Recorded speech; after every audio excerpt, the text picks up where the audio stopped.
right. Now we're live. Whoa. Did you hear anything I said? No. No. Nothing. Bear, we can't hear you. To check. Yeah. Hello. Hello. Please do tell me. Can you hear me? Yes. Oh, I can hear me too. All right. Fabuloso. What the heck was we talking about? We were saying hi to our buddy Hans. Yes. We're saying hi to Storms. We're saying bye to both of the Andrews in the chat, one of which is my homie. The other one is my homie. One, gives us the shout out on the ammo availability and fellowships with us. And the other one brings me tactical combat coffee care and good times. And we were saying that you actually got notificated. I got notificated, yes. Right. And that we took it upon ourselves to notificate you YouTube people, you Patreon people, and you Instagram people. Yeah. Hello, Crystal Campbell. Hello. We notificated everybody. Yeah. Triple hand clap from Crystal. That's crazy. I think that means we're doing a good job. I think it means she has 6 arms. That's how I took it. Or that. Notificate. When you put it with the K and notificate, it looks so hateful. Sorry, Storms. I'm just all choked up with the love, Michael Martinez. Thank you. We had a breakfast dinner. It was freaking awesome. Why don't you tell them what you made? I made. Then we're gonna do some Q&A. Turkey sausage patties. Yep. And turkey sausage and gravy. True. And biscuits. Yep. And eggs with cheese. And some tasty turkey, cheddar, and vegetable meatballs, like breakfast meatball things. They're really good. Hell yeah. That's all I'll say. But yeah, it was really delicious. Joe Williams notificates so hard. Adam Mayo said, Bear, what's your favorite death metal band? Cannibal Corpse here. Well, I like Cannibal Corpse because there's lots of blast beats. And yeah, the whole thing vibrates. But as far as death metal goes, I've always been a fan of the band Death.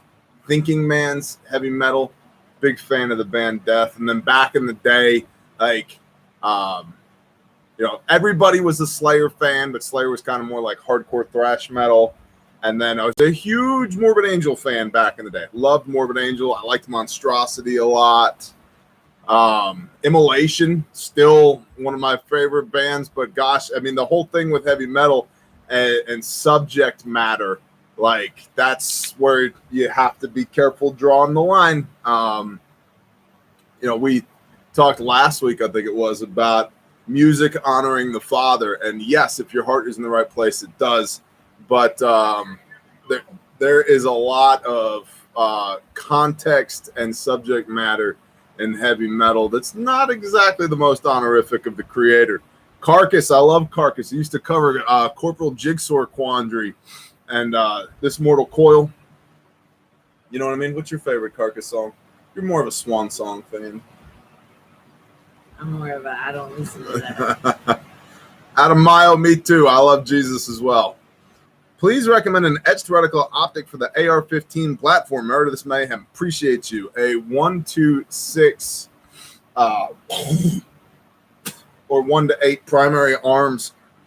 I've got those on recce rifles around here right now. And before I had that, I had a Vortex, which was a 2-7. And it worked. The 2 is good enough for up close, and the 7 is good enough for far away. But gosh, I love that 1-8. I'm a big fan. And primary arms, yeah, it's made in China. So is everything else, except for, when you get a kit from refugemedical.com. You don't have one. It's over there. It's literally next to the My Medic over there. But anyway, so you say T. Briggs can't beat Vortex. I actually had a rifle standing up one end, and it fell slowly like this over and just landed like that. And the bell end of the reticle, the bell end of the scope, rather, ka-chunk. Now, it held 0. I'll give it that. It held 0, but it took a very light blow, and the bell end, the eyepiece, ka-chunk, canted off at an angle. And so I was kind of pissed about that. And I was like, you know what? I'll try out one of these primary arms. And I've been a huge fan of the primary arms 1 to 8. And they're like $400-ish somewhere in there. And it's a hell of a scope. And so much so that I spent a whopping $250 on their 4 to 14 Arc 2 MOA that I've got on a DMR rifle. And I freaking love that scope for $250. I mean, you can't, there's nothing for the cost that competes with quality and clarity right now when it comes to primary arms, as far as I'm concerned. Hey, Bear, what's a good place to find a med kit? I would recommend mymedic.com. It's really, truly comprehensive. Designated marksman rifle, Bama Buckeye. We do not recommend No, we do not recommend MyMedic at all. They suck balls. I would recommend, thanks for bringing that up, Storms. I would recommend you go to refugemarticle.com right here. There we go. Right, Refuge Med Merticle. Refugee? I don't know. Whatever this is, Refuge Medical, I think. I would go there because the Cub Pro kits are back in stock. I know many of y'all have been blowing up our inbox saying, when can I get this in red? What color is this? I'm colorblind. It's red. It's red? Okay, it's red. Only 30 of them? The sales aficionado and badass administrator / friends and neighbors of ours have just arrived to the porch. Look, guys, there's 30 of these and in red. We also have Coyote and OD and blah, blah, blah, blah, blah. Yeah. But these are in stock. SOBs are in stock. Bear Facts are in stock. Bear Mins are in stock. Yes. Yeah. Yeah. Any SOBs left in stock? Yes. Yes, Ghost. Yes. Bear, what's a stomp bag? Thanks. Refuge Independent. Bear Medical Stone House. Bear, I have a really long silver lining coming. Awesome. Stone house now. Yeah, we have a stone house now. You didn't know? Bear, when you say colorblind, what colors do you have trouble identifying? Corey J. All of them. Why don't you speak on this since you can see all the colors? Yeah, so I have like super sight when it comes to colors, and he has like no sight. Shades of gray, like go as I understand mute tones. Go watch an episode of I Love Lucy. That's what I was told by several eye doctors. They're like, oh, you're like old school TV. Yeah. Whatever you say, bro. Because I see like the slightest variation in color. She has obnoxiously good color, but yeah, color perception. Artist, tree guy. Artist and what? Tree guy. Tree guy. That's right. She started out as like green tree brown, cut brown part. Cut brown part. Bear Facts and Bare Minimums are awesome. Thank you, Sean Penrod. What's up, Forge? I'm not colorblind. I'm color indifferent. Everything goes with everything. Yeah, Bama. One time when I was in high school, some of my a-hole buddies put a dark purple T-shirt in with all of my black T-shirts because that's all I wore was black T-shirts. Mm-hmm. And turns out everybody all day was trolling me. They're like, hey, nice purple shirt, homo. And like, I about beat some ass all day that day. Then I got home and my mom's like, hey, sweetie, where'd you get that purple shirt from? Really, it was purple. I'm onto this trick now, foe. You can't purple me. You can't purple me. Canaho 91, what's going on? Wow, maybe thinking of getting an implant from the government. Can't do it. Can't do it. All those corrective lenses as well. I've actually, one of our Andrew friends let us borrow a pair of those. They won't work for me. I am deficient in all of the things. It made like things weirdly bright. Yeah, everything looked like they still weren't the right orange question mark. It was weird. Now, I do have an advantage over all of y'all though. My night vision is, medically speaking, 2 to 3 times as good as yours. So on a dark night with no ambient light outside, yeah, you do have really good night sight. I could just, it's whatever. I could just walk around. So, actually enjoying the adventure bag that I received recently. Well, thanks, Kim. Do you remember sending Kim an adventure bag? I don't. You don't. That's right. We passed that off to Renee. So, Bear, when you see things, it's all like looking through the world through NVGs, accepting shades of gray instead of green, correct?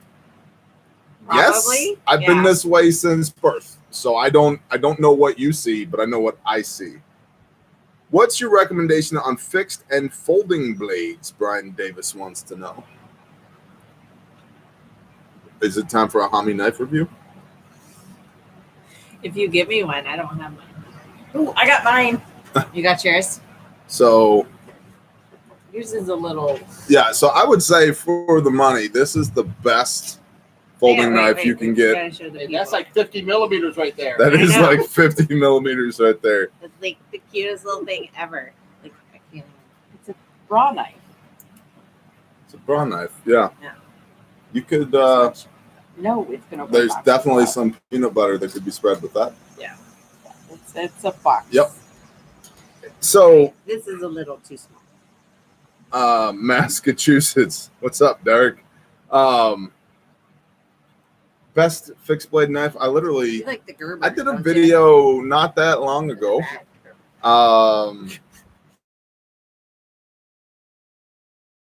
About bush. I think when people click through on clickbait titles. But for a fixed blade, depending on what I'm doing, I like my SC4. I like my SC6. I like my Ontario Knife Company Rat 5. I really like my Rat 3. I EDC'd that as a fixed blade for a long time. What are you doing with that? That's my do-rag. Is it your do-rag? Yeah, that's why it's wet. I was rucking in it earlier. Yeah, that's why I'm trying to take it from you. What are you doing? Tying a hole in it, or tying a knot in it. For what? Just to like keep it all together. Okay. All It right. was like all Okay. trying to dry it, re-dry it. Gray Man Prepping. Hey, what's up, man? We are on the calendar with Gray Man Prepping. Did you know that? No, I Did you didn't. know that? We are on the calendar with Gray Man Prepping. Calendar. Yep. We will be getting together to do the things. Now, let's see. Nebrock Noel riding a mower with a cigar and listening to Bear. Love it. Hey, what's up, Keith? Now, for folding knives, I like Spyderco's. I really like the Ontario Knife Company Rat 1 folder. It's a good knife. Mm-hmm. I recently acquired this CRKT squid. That's a little knife. It's a little itty bitty knife, but it's a perfect shorts knife, and also pretty good for trimming cigars or opening packages. So if you're, it's a little itty bitty, like you'd have a hell of a hard time wounding somebody with this. So, what's up? What do you want, Swagger? I'm going to make myself some tea, but it's caffeinated, so I was wondering if I could. Have you ever drank soda before? Yes. You know what's in soda? In a dish. That's why I'm asking them. Well, the tea you drink would be caffeinated. That's why I'm asking if I can. Have you ever had sweet tea? That's Yes, caffeinated. I'm asking if I Okay. can make Just- it. Yes. Where did this sudden burst of responsibility come from? What do you want? What are you trying to maneuver on? Is it cold inside? Is it cold inside? Yes. Are you gonna drink your tea? Yeah, don't hot? even start me on this. Oh. She's all sweatshirts and Why? hoodies. I am. Why? Yeah, you know what? You're also going to be swagging with heat stroke. I've worn this all day. Inside you have, which I'm gets to how lost it. soft This your house life my is. grandma's house. You're going to die at SHTF. No, I'm not. I have t-shirts. She has caffeinated She tea. has very small t-shirts. I don't have. She has half listen, t-shirts. I have a lot of Those aren't different actually t-shirts. shirts. Those are like parts of Half shirts. They're not. and Daisy Just Dukes. marry Cody and he'll sew you No. clothes Put on instead more of you sweaters. buying parts He'll of make clothes. you a whole shirt. Go. He'll make you a whole shirt. That's how you know you got a good man when he makes you a whole shirt. Yes. Yeah, he go makes make some tea. Go make tea. Jeez. Over 100 in Jersey today, right? Fat Man Tactical. Defend Vegas. It's actually been pretty like mild for into June, beginning of July. For here. sure. Like we've been in the mid 80s, so it hasn't been too terribly bad. Now it still is like 80% humidity. So Oh, sorry, baby. It's still like, not like you want to go. Be yeah, you outside. try to do anything and you still end up like profusely sweating. But That is great for PT though. Like I have been literally sweating my butt off. Yeah. More like sweating my gut off. But anyway. Digital Alchemy. What's up, Digital Alchemy? What's going on? That's a long time since Digital Alchemy's been around. Hey, Bear, patron here. Do you ever discuss the trauma of war? No, not right now. We have on multiple Go. occasions. Go. Why do you have a rat trap? Keep Go. that away from your hair. Yes. You're going to look like me. Put it up. I don't know. This is not a bot flyer. Right? The stumps had to remove a bot fly from their kitten. It had You like explain to me, no, this is a its pinky toe, it's neck. like a pinky finger. Did you see the picture of it? I mean, Yeah. it was about Yeah. like half the size of my pinky. I think it was like that long. oh, They go, "Do you want to take it home?" It's like, no. I would have. I told Could've you been how to actually remove pet. a bot fly this morning. With a bullet. Yeah. Yeah, I have a bot fly removal device right here. Don't tell Todd. Cost us $50 instead of It $1. was miserable here in Washington. 90 in my house. It's finally cooled down. It's used. That's Pat- awesome. Pat the mighty horse. We got a pet Rain Cat's mighty horse. That's what that means. I could paint a horse. No, you got to pet it. Oh, pet a horse? You got to pet Rain Oh. Cat's mighty, or paint the muscular hemorrhoid. I don't want to I paint don't know. hemorrhoids. You don't want to paint a muscular hemorrhoid. No. Things always said in households with toddlers: don't put that rat trap in your hair. Black Sheep knows what's up. That's exactly right. My mini Winchester 3-inch and an old Leatherman. Uh-huh. Just back in men. No.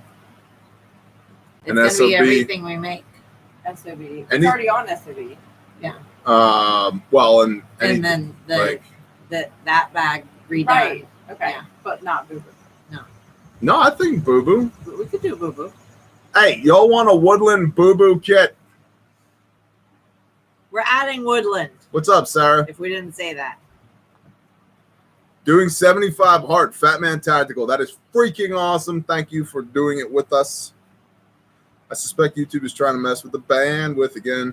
Boris Karkov, that's because we all know that you are a Russian spy, dude.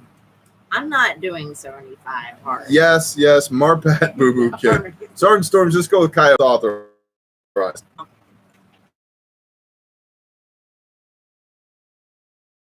Hey, Bugs, Philly date is coming this week. That's the case. Is it? Lots of buffering here. Yeah. What? No. It's its own color. Yeah. No, Woodland and Marpat are not the same things. No, this is woodland camo. M81 Woodland. So they said yes. Okay. Only like 3 or 4 yeses though, not 1,000. So I wouldn't order a ton of them in Woodland. Buffering here as well. Special group of guys that really. Woodland IFX would be great down here in Georgia. Alex. And I was thinking we could give it out putting a new house. Buffering bad. Can you please go inside Yes, and tell all the people to do all the things? Chad Netherton. Just pray for Todd. He needs it. I closed the CT. You closed it? You closed the checkpoint? Closed the checkpoint. That's it. Buffering some. Nobody's going in and out anymore. Steel Rain knows what's up. Bear have not been able to find the low power variable optic that has BDC and Stadia lines that are MILRAD for the formula.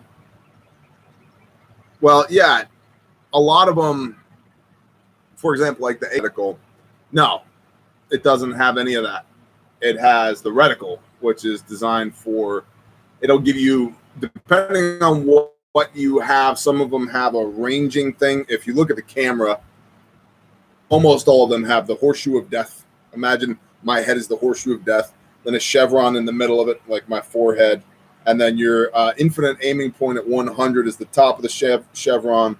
Then the bottom of the point of the chevron right here is your 200. Then there's a 300 line, 400 line, 500 line, 600 line underneath that. Now, some of them will have a bracket on the outside that's used for ranging, and it's based upon, I believe, a 5'10" male and you work from the bottom line over here. Turn your finger, Bear. From here up, and from here to this line is 600. To here's 500. To 400, 300, 200, 100 full value. So it will give you rough ranging, but no mil radians, not so much. Kosher dad. Hopefully it's better. David Galafaro wants to know what is 70 thing. And in a nutshell, because I've been talking about this to our upper tier patrons. In fact, there are many upper tier patrons that are doing it with us. There are people within our tribe that are doing it. Pastor Joe's been talking about this to his upper tier patrons. Twitch Shield Bearer of Faith just put out a video earlier today about 75 hard. There's a whole bunch of us that are doing it. But in a nutshell, it's designed to quit you to earmuffs, kids, quit being a bitch and develop mental toughness. Okay, so every day for 75 days, you have to pick a diet and stick to it. Doesn't matter what diet, just pick a diet and stick to it. Okay, then task 2, drink a minimum of 1 gallon of water per day, and 2A morning, 45 minutes in the afternoon minimum, and at least one of them has to be outside. You can do whatever you want for PT. Doesn't matter. If you want to do yoga, if you want to do stretching, if you want to do kettlebells, if you want to do boxing, if you want to go rucking, if you want to go play death metal on your drum set, if you want to do wind sprints up and down the driveway, if you just want to go for a stroll, whatever, you will PT twice a day, 45 minutes each. One of them has to be outside.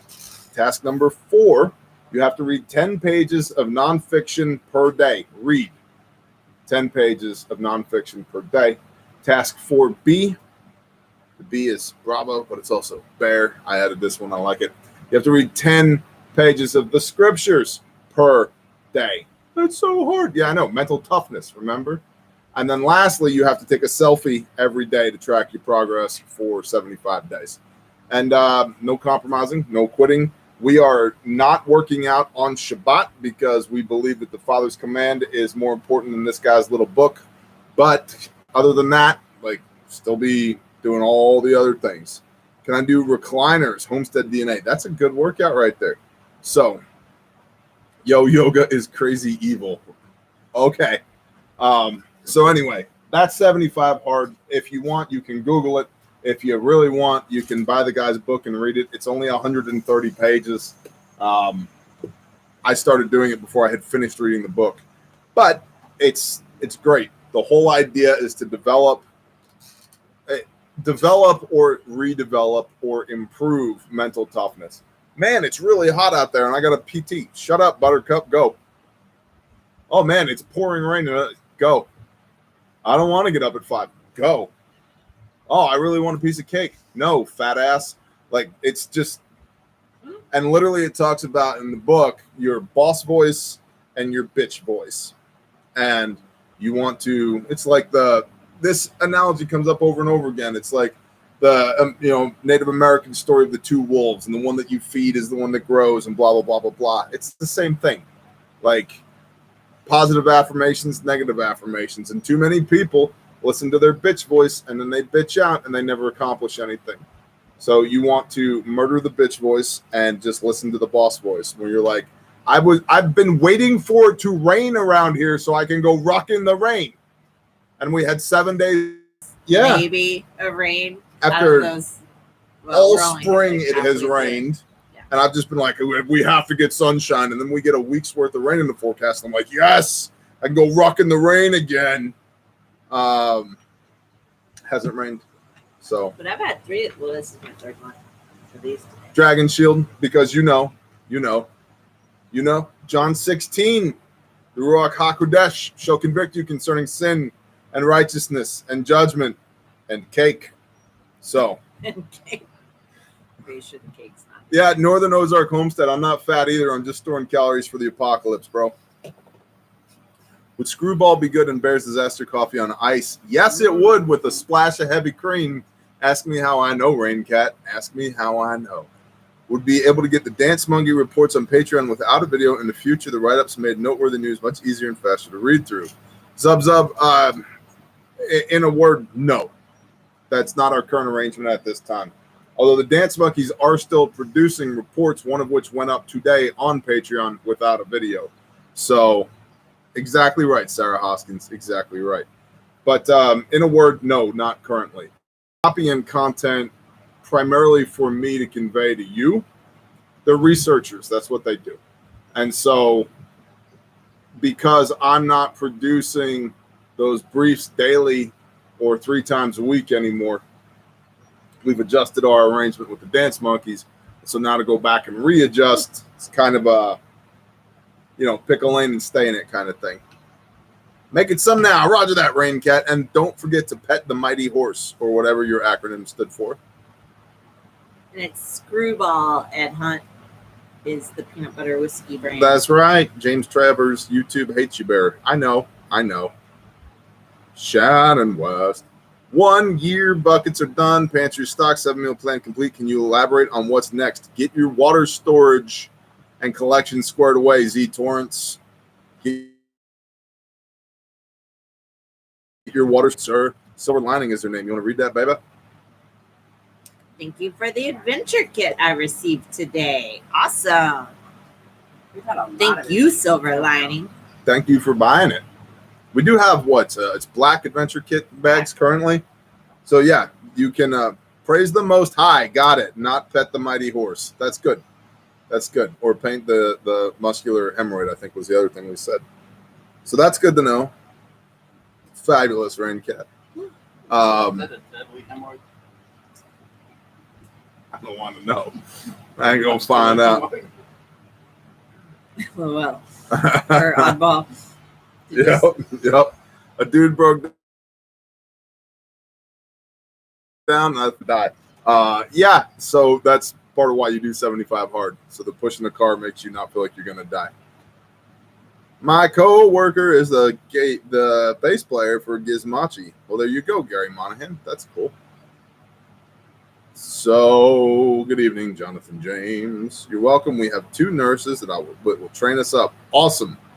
Make sure, especially the Stop the Bleed curriculum is online at stopthebleed.org. And it's basic. It's 60 to 90 minutes, I think, is the National Stop the Bleed curriculum. Our 4-hour responder one is 4 hours long. And it's Stop the Bleed plus some TAC med plus some mindset methodology, the medicine of the March algorithm. It's much more in depth than your standard Stop the Bleed. But have those nurses go online because we have trained hundreds of people, probably 1,000 people so far this year. And a lot of them have been nurses. And I can't tell you how many people, nurses, doctors, combat lifesavers, medics, have said trauma ER docs. Yeah, have said, damn, I didn't know that. And it's because with trauma medicine, that stuff has already happened by the time it gets to the nurse, by the time it gets to the doctor. Or, for example, combat lifesaver, a lot of these guys have been trained up 5 years ago, 10 years ago, 20 years ago, and things have changed. And so make sure that what you're getting trained up on is the most current stuff, and also the expectation that a nurse would know bleeding control by pinching arteries and extremities with tourniquets. It has been my experience that I found is actually pretty low. You would think that they would know that, but it's not something that they're taught in medical school. It's not something they're taught in nursing school. We make an assumption that they would know that, and many times they don't. Chris Haynes, why don't you read that one? And thank you, Chris. First responders. Bear, y'all blessed me today. Since I came back to the Word, blessings have been showered on me. Today, family and friends stepped in and paid cash for a vehicle I was trying to buy and gave the vehicle to me. So this is for Grindstone, and a thank you for pointing me home into the men's group. Praise the Father. You, thank you, Chris Haynes. That's awesome. Awesome. Thank you. That's awesome, Chris. Praise the Father. Mm-hmm. Congrats, bro. 1776 Freedom said, Bear, do you think there will be more lockdowns another 2020? Maybe in pockets of pussification, yes, there will be. Here, no.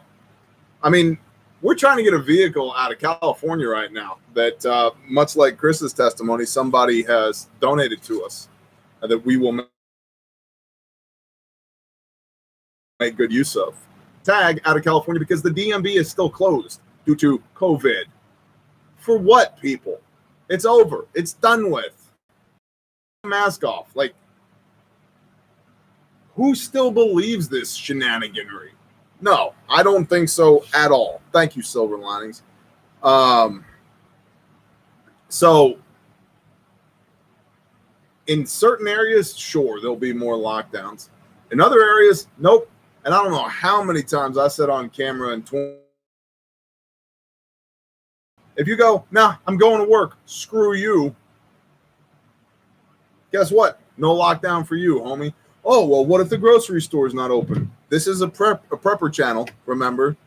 That's kind of the whole thing is what happens when the grocery store is not open? What happens when the lights go out? That's what we're all about. And so everybody, and I got this a lot in the last 18 months. Bear, I wish I had more time. You don't. You have the time that you have. Use it wisely. That's it.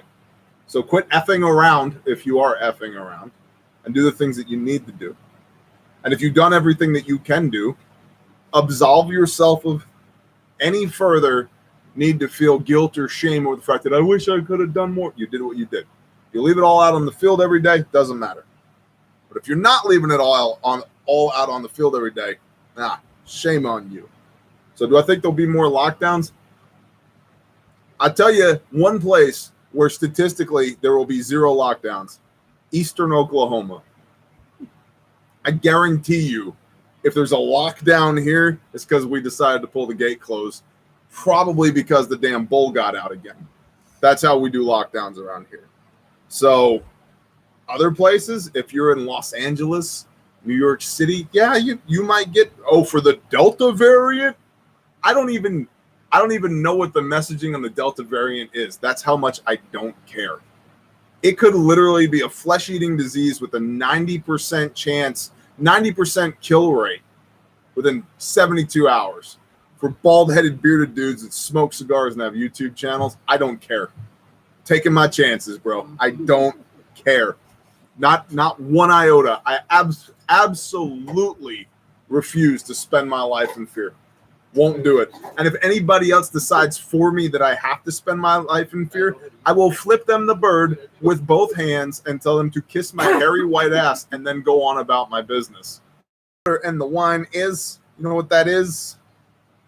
That's what come out of the side of Yeshua when he was stabbed as he was hung upon the timber, which harkens all the way back to the water libation ceremony, which is the 8th day of Sukkot, which is the cleansing of the temple, which is your heart, bro.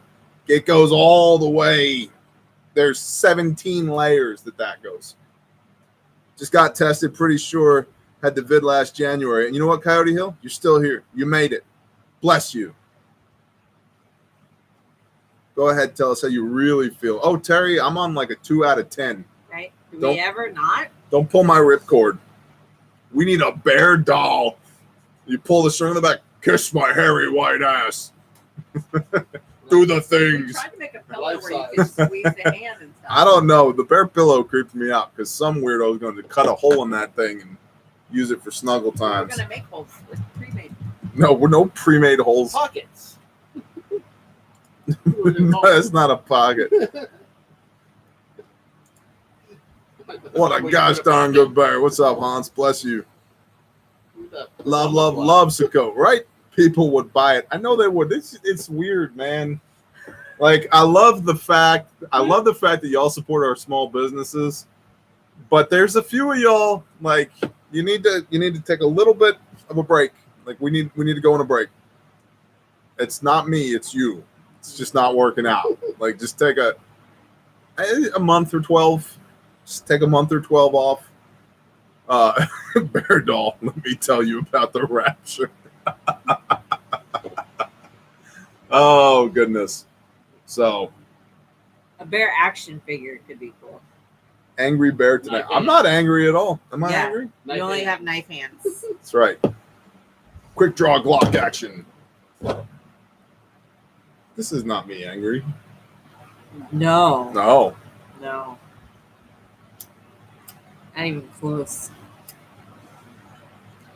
I think most people would probably just like, You know what? faint. I was gonna say, you know what's scarier than bear angry? I'm angry. Yeah, I was gonna say, like, if There's only either one thing scarier. one of us got really mad at somebody, they would probably just like faint out of fear. Or say like the F word 5 times. Yeah. That. Yeah. Or get lost in a popcorn machine. That's right. That's right, Hans. Jimmy James, bless you. Bear body pillow. No way, White Fox, we're not doing it. Jovial and annoyed. I know where my lines are. Who can sew that and then send Edel that Van to us? Mayer. No Yeah, I one. mean, if No we one don't can sew that. create it. I mean, we can do the stuffing. I truly don't think we want to see Bear angry. In the store, the Bro Bear doll, an upgraded Bro Bear knife hand doll. I'm the medical field. I'm so trying to do the Springfield training. Come on, Tiger 454. They want Do to it, go man. there, or they Do have it. to buy Let's the, do it. Bear, do you have a video on how to make matzahs? Yeah. I do it. I think it was a Patreon, but Yeah, we there did was make one. a video If they want the last Bobo Dakota, I doll, think. they gotta buy that hat. And then we can make the doll. Channel, your channel. And then we go to manage videos. Hey, that bear guy's live right now. Mhm. And then we're going to The action figure search. with the hand comes up. Mhm. Action figure scroll, probably. Yeah, Doing bobbleheads? It's a Patreon video. July 25th, Yeah. 2020. How to make matzah. I see a thumbnail of a weasel standing in front of a grain grinder. Yeah, Patreon homestead matzah from whole wheat. Surely do. No cake, Granite Patriot. YouTube must be bad, buffering bad, and keeps making me re-up. What happened to the bobbleheads? The bobble, we're not doing the bobbleheads either, man. I thought we should do a Twitch That's what I'm bobblehead. saying. Okay. Yeah. They just ordered was like 50, I think. Yeah, it was rough because I remember looking into it. It was like I was gonna have to come out of pocket like $2,000 Who wants to for 50 pre-order? Twitch Who wants bobbles. to pre-order the Yeah. bobbleheads? For $99.99, you can pre-order your Twitch bobblehead. PJ Blanchett wants a bear doll. What are you gonna do to it? Stick voodoo pins into it? You know, that's the other thing. I don't know, Go ahead man. and block it. This is a trick. Only if he comes with his Who own wants little chaos? line gear. Bear and Mike Lindell. Hunter Kirk, what's up, bro? It's the My Bear Low.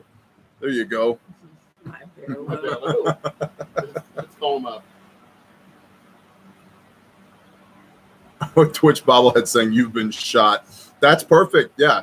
The problem is I don't want to take $2,000 of my own money to make Twitch bobbleheads, hoping that y'all will buy enough for me to not be out $2,000. We should do a Twitch bobblehead pre-order. Just see what happens. What's your favorite non-pork sausage recipe? Blaine Vogel or Vogel? That's a great question. We're actually fixing to butcher a ram here in the next couple of weeks. Me and brother Yep. Dudley are going to do that. Because it's lamb sausage. Yeah. It's lamb and beef sausage mixed. Right. Because you need some fat. You need the fat for sure. A good breakfast sausage has to be in the neighborhood of 20 to 30% fat, and that's to hold it together. So we do 50% lamb, ground lamb, and I will grind everything other than the tenderloins. That's just sacrilegious. You don't grind the tenderloin, you grill the tenderloin, bro. So I'll grind everything other than the tenderloins and the fish tenders. Those will be mine or ours, but probably mine. No. And I'll totally share with you mine. And so You better show me. I know where you sleep at night. I know you do. So grind it up 50-50 ground lamb and high fat ground beef, like the 73-27 or the 80-20. That stuff's fine. Like it's great for making sausage. And then we use the Backwoods breakfast seasoning packets. Yeah. And one packet does 5 pounds. The average packet does 5 pounds. The big package does 25 pounds. And it helps to have a kitchen scale. It helps to have really big stainless steel bowls. It helps to have teenagers. And you grind it all up, and then we mix it together. And the way the seasoning works is you add, I think it's a 1/4 cup of water per package, and sprinkle that in. Yeah. And then mix it together. Mm-hmm. And then have we done the second grind? Yeah, grind it again. Yes. Yep, grind it again. Then you make a mountain out of it. And then you make a, yes, Castle. Castle. It was a castle. it was a Yeah, castle. it was That's a right. Sausage A castle. sausage castle. That's A raw sausage that's a castle. whole, that's sounds like a bad life decision back in the day trying to earn college money.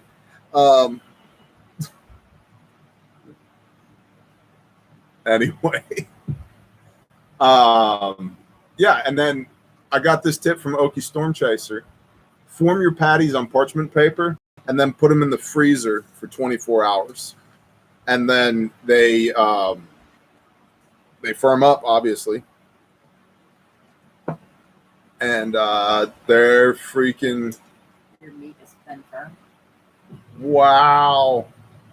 Well, Okie, you can come make sausage with us, bro. Oh, I know what it is.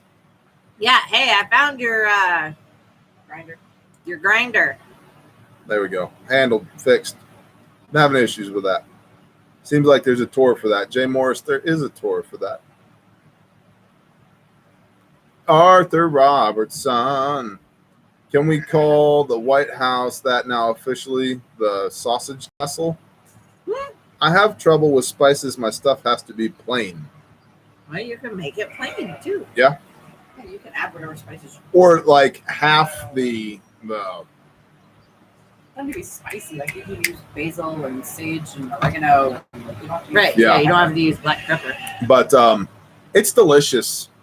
It's delicious. And what you don't form into patties, I like to make like a log, like a roll of, and then we can use that for making breakfast sausage. Yeah.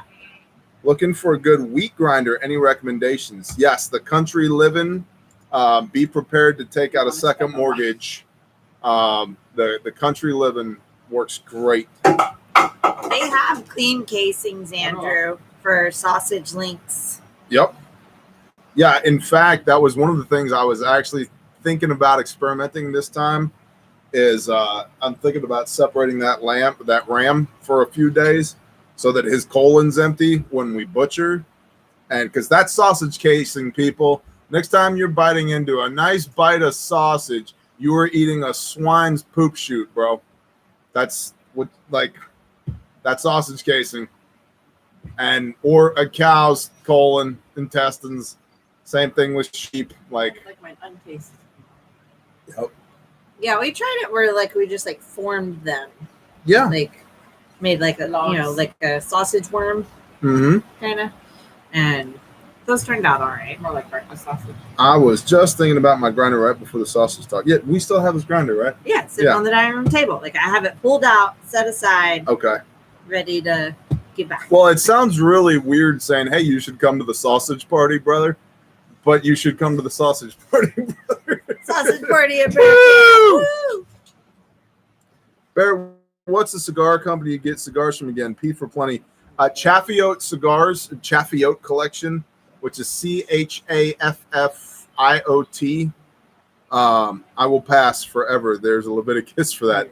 Well, Hans, yeah, I mean, we're fully clothed. Martin Pope, bless you. What are we drinking tonight? The drink of warriors. Water. Not smart water. It's just a smart water bottle. I know you got like somebody tried to rebuke the I crap out of know. you. They were over all that mad at one me day. for drinking smart water. I hope you're not That's drinking the that new clear water. apple. You're That's the like clear worst. apple juice. I like that. What? Clear apple juice. Yeah, well, it's actually urine. clear This is how much I've been drinking, and I just figured I'd recycle it. Have we tried brisket bacon? Yes, we have. Yes, we have, Is Jay Michael. John's here? I don't think he is here right now. Yeah. It sounds good. Romans 12:18. It's awesome. Yeah. And- And spaghetti I was just gonna say. made with lamb burger is the bomb. The bomb. So is chili, like everything tastes great with lamb burger. Cheeks in the wind. I don't believe there is. I mean, a banana hammock is technically fully clothed. Well, yeah, I mean, you know, if we're going to get biblical, all we need are some leaves, and we're good to go. Some I of have us grape bigger, leaves. some of us bigger leaves than other, but you Well, know, I guess they use figs. judgment-free zone. We don't have any figs. R. Martin, in your opinion, what's the best chicken breed for egg production? I love how ADD we are tonight as well. Yes, urine is sterile, Jonathan James. Also, how many would work in a 200 square foot pen? A lot, actually. Yeah, they say what, 6 square feet? Well, for like run, Yeah, I think you it's want 1.5 for housing, square foot per bird for housing. no, Yeah, it is. no, it's more. I'm a Google. Here I go. I'm a Google machine. It might be 6 square feet per run, but Uh-huh. I'm pretty sure it's like 3 square feet coop wise. I think you can get by with 1.5. Hey, I got an email from patron that says, meet your new patron, Ryan Shoppy. Thanks, Ryan Shoppy. But chicken wise, I like my Australorps. I like my Leghorn. Square I like Brahmas. for chicken. Brahmas are a really good egg meat. Access to an outdoor run. Give a minimum of 2 to 3 square feet per bird inside the coop and about 4 square feet per bird in the run. The bigger, the better. Yeah. So with 200 square feet, which seems like that's not that big. It's a 10 by 20 run, but for chickens, that's a lot. You could technically put up to 50 in there. I wouldn't put more than a couple dozen. And 12 would be great. Because if they're laying, you're going to get 8 to 10 eggs a day. Use the deep bedding method, especially in a run. They will make such good soil for you. How many cubits is that? Constitutional QRF. You know, let's figure this out. A square cubit, 1.5 times 1.5 is 2.25. So 200 square feet divided by 2.25, it's about 90 square cubits. 87.5. Let's check that. 200 divided by 2.25, 88. Good I'll job. take it. Good job, Matthew. I'll take it. Within the vicinity. Ours have slowed for now. Yeah, in the summer with the heat, they usually do. Optimum flock size to start with 200 square foot. That depends on what you're going to do with them. If you're going to eat the eggs or if you're going to eat the birds. Yeah. And how many eggs do you want? Because you can definitely get too many eggs. We've learned this. Mm-hmm. Yes, you get so many that you lose track. And they all go bad. And then they all go bad. And then your daughter squirts them on herself. How many sheep should a newbie get, and how much land should You did boxing? one have for said sheep? Okay. You didn't get to hit anything? I'll get my gloves. How much land should have one have for said sheep? No more than probably 5 sheep per acre to start, which we did more than that, but we did a lot of learning too. And we've bought literal tons and tons and tons of hay. Mm-hmm. So I would start with 5 per acre, which is basically the low end carrying capacity. Oh, is our buddy here? Yeah. Is she? Ariana? What's up, Ariana? Ariana says hi and is sending you finger wiggles. Back at you, Ariana. A jolly good chap indeed. Now, I would start with 5 on the low end, and because if you have 5, and at least one of them is a dude, you're gonna get more than 5. It's just a matter of time. And if one of them is a dude and the others are used, your first lambing you're gonna go from 5 to 9, and then your next lambing you're gonna go from 9, and if they all get pregnant and have twins, you'll have another 16. So you're gonna go from 9 to 25. You're gonna go 5, 9, 25. If you have no losses and don't eat any within a year and a half to 2 years. Yep. So I'd start with 5. I would agree. And even maybe 3 or 4. 55 bucks. Probably, I wouldn't go less than 4. 1 good ram and 3 good ewes, because we've lost lots of sheep. And predation. Do not underestimate the likelihood of your sheep to be killed by something other than you. Well, somebody asked what was better, goats or sheep. I like sheep. Like, there are definitely like goat people, and there are sheep people. Mm-hmm. And Yeah, I'll speak about that. yes, You are, Doug. and the two are very different people. But I prefer sheep. I'm reaching. They are much easier. They are not as We had a super sheep get out one artist. time. It jumped over the fence and was standing on a 4-foot fence, jumped over it and was standing on the other side of it. And I said, "Hey, What, Tater? get back in there." And the sheep was like, "Oh shit," and turned around and just jumped back over the fence and went back inside.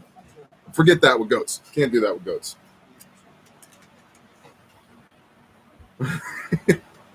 Oh man. Okay, Matthew 25, verse 32. And all the nations shall be gathered before him, Yeshua, and he shall separate them one from another, as a shepherd separates his sheep from his goats.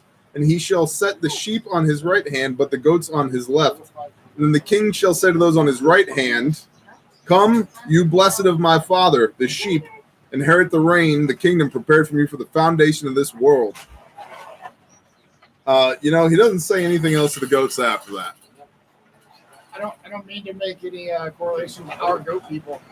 I didn't mean to do that. But No, I'm just saying. Well, that's a true story. I'm just saying, when it comes to like your ability to manage a flock, even Jesus is like, "Yo, give me the sheep. Goats, Be oily, sup. Good night, Stormy."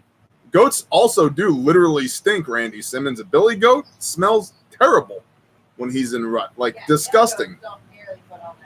Yeah, so sheep are just easier. They taste better, and don't believe the hype about, well, sheep are grazers, but goats are browsers. Nope, architodons. Yeah, see all this? You see this line right here underneath these trees?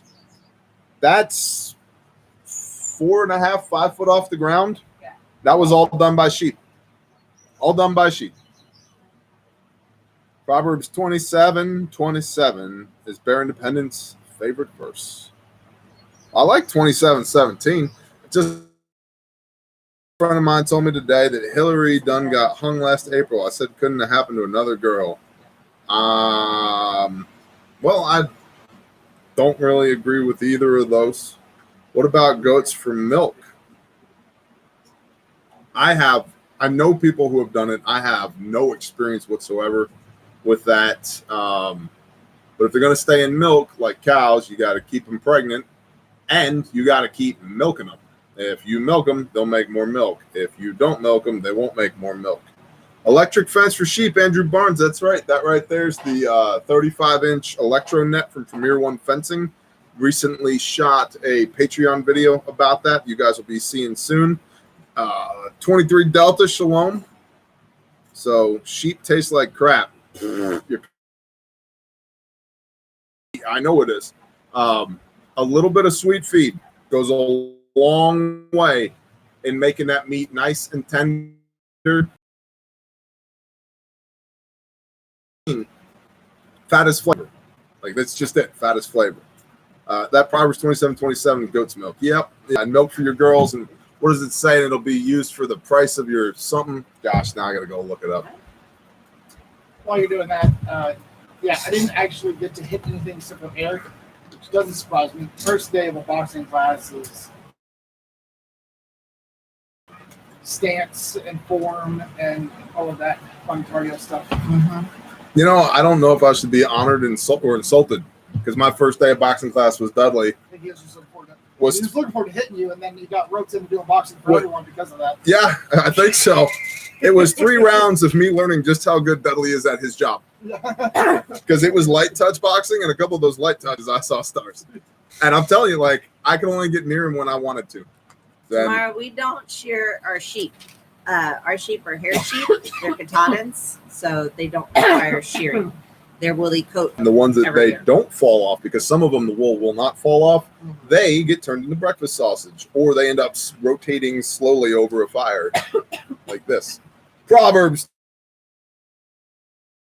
of your household and the sustenance of your girls. So no wonder goat's milk ain't my thing. It's for the girls. Only negative comment is the one Bear reads is criticizing his sheep. Yeah, I mean, we don't know everything there is to know about homesteading. We don't know everything there is to know about sheep, but we've spent 3 years now raising flocks of sheep. We've started several other flocks of sheep for other people. We've given them away. Don't whiz Yeah. on the electric fence right now. Dudley is a beast. Seen a few of his fight videos. Rotisseраtor, amen.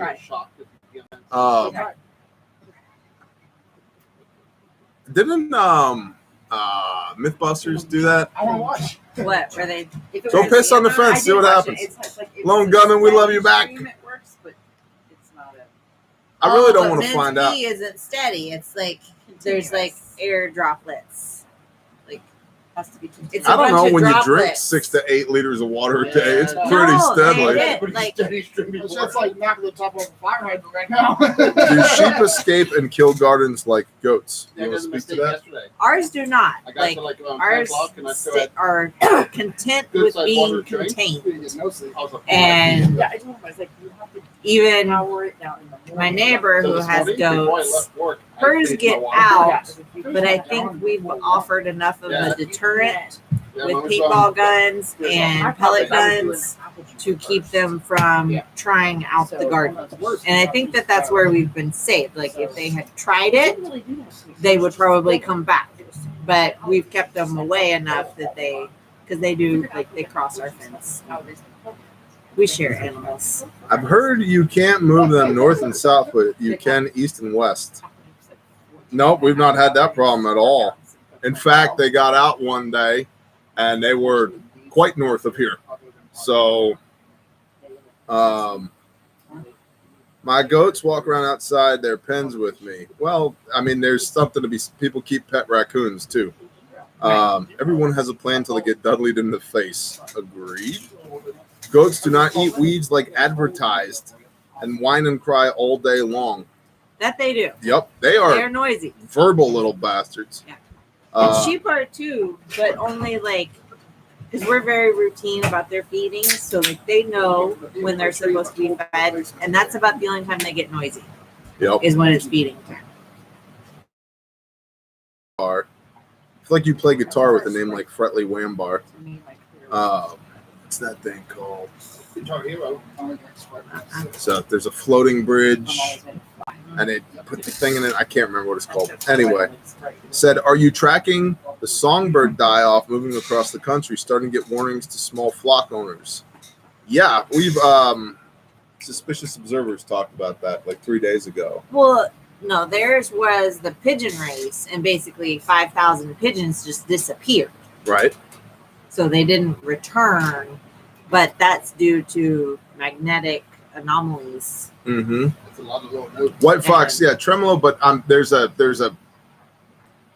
brand of floating bridge that all the metal guys used to have in their guitars, like, and you weren't a badass lead guitarist unless you had a bridge in your guitar. And I can't for the life of me remember what it was called because I'm a drummer. Mark Chase, yeah, Bigsby Tailface. Floyd Rose, there you go. That's right. Floyd Rose. Yep. Bear trap of useless knowledge. Or garbage truck drove by and the pigeons followed. Or they were in Texas on opening day of dove season, because that's also possible. Or there was a shift in tectonic plates and they slipped into the hollow earth. That's Right. also possible. So we had hummingbirds this year, but they've left already. They haven't come back. They were here for basically spring. Yeah. Grandma had some up at her house too. Yeah. Hummingbirds. But what I haven't seen yet are dragonflies. I've seen a few actually in the last week and a half. Have you? Yeah, I've I've seen them. seen like 4 or 5 down Mother Creek. A humbucker is a pair of pickups that have been put together. A single pickup, a humbucker is 2 of them wired together. We had a lot of hummingbirds. Yes, J. Mars, there was a herd of elephants that are migrating in China that are heading north. And that's another East Tennessee. sign. Preparedness. Had a dragonfly dive bombing me in the pool. You had like 10 of them on you. At Dragonflies? the lake? At the lake, yeah. Yeah, they were like all lined up down my arm. Yep. Aspen thought it was so Oh, cool. yeah. Kaler's Bridge, too. Nebrock Noel, that's right. I remember Kaler's was also, gosh, on that 7-string, there was a company that made Schecter, had a guitarist that had a Schecter 7-string with the Kaler's in it. I think Bob Gregory. Bob, if you're out there, you are a badass guitarist, sir. I think you're a chiropractor now. Adjust those vertebrae. It's funny because back in the day, we're all like, yeah, we're metalheads and we're badass. Now it's like, well, let's take some x-rays, you know? And or like, oh, yeah, we sell medical kits now. You know what I mean? Like, we were cool once and now we're all adults. So I have a Dean Markley single coil hot rail and a Washburn electric guitar. Nice. I don't know. You still keep it pretty metal. I still keep it. I've kept it way metal this morning, bro. My opening song that I played this morning, my legs were like, no warm up, no nothing. They're like, really? We're going to do this now? This is what we're doing now? Yeah. No, I mean like gardening. PJ out there with his homie. Uh-huh. Like, is it called a homie? Yeah. Yeah, the little spade thing. And people got their little garden forks and whatnot. You're like, mini X. That's true. Potatoes there. I do kind of turn the volume knob to 11 on everything. So that's true. Well, I asked if they like dug the gardens yesterday. No, we tried to put a pool there. Turns out we live in a pool. Spectre Rex Brown. Nice. Jimmy James, no, we do not do Venmo Nope. for payments. That's how Credit cards, Burzum. Wow. PayPal. Burzum. You know, y'all should just turn this place into an attraction. The amusement park? Yeah. Talk to you offline. The mud ride. I get it. Opposite. Okay. Bear, can you an update of Silver Lining someday soon? I'd like to hear about everyone. Coyote Hill, when they come in, I will get the dance monkeys to batch them up. Lumber is so expensive right now. I just seen a termite with an EBT card. That's funny. I'll tell you what, I bought 2x6 8-footers yesterday. 2x6 8-footers, just untreated, typically, a year ago. Neil, what's up? Weeded in my garden yesterday. The grass is killing me. Yeah. Now it's That's why I got the electric fence, because our mower was broke and it wasn't back yet. So I was like, I'll just order some electric fence and put the sheep in the front yard to eat all the grass. And it worked. But now they've been over here for so long that I need my front yard mowed again. So, which is cool. Then Yeah. you just kind of bounce it back and forth.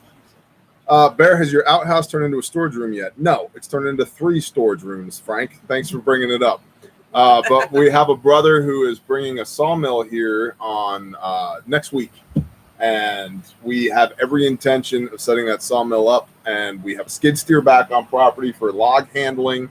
And we have 1, 2, 3, 4, 5, 6, 7, 8, 9 or 10 good sized logs that we are going to mill, and they will become siding, live edge siding. I'm going to get That's siding. cool. It will. It'll look really Yep. cool. And before lumber climbed, we got a price for cedar, just square footage. It was $3,000 for live edge cedar to do that. That means it's like probably in the neighborhood of at least $6,000, maybe even $10,000 for siding for an outhouse. Nah, we'll just use the trees we got, and we'll burn the cutoffs. Wood misers matter. That is correct. We'll burn the cutoffs. That's a coat for 8 days. It'll be a blast. Which reminds me, at some point this week, we're supposed to Mommy, do cut firewood. containers.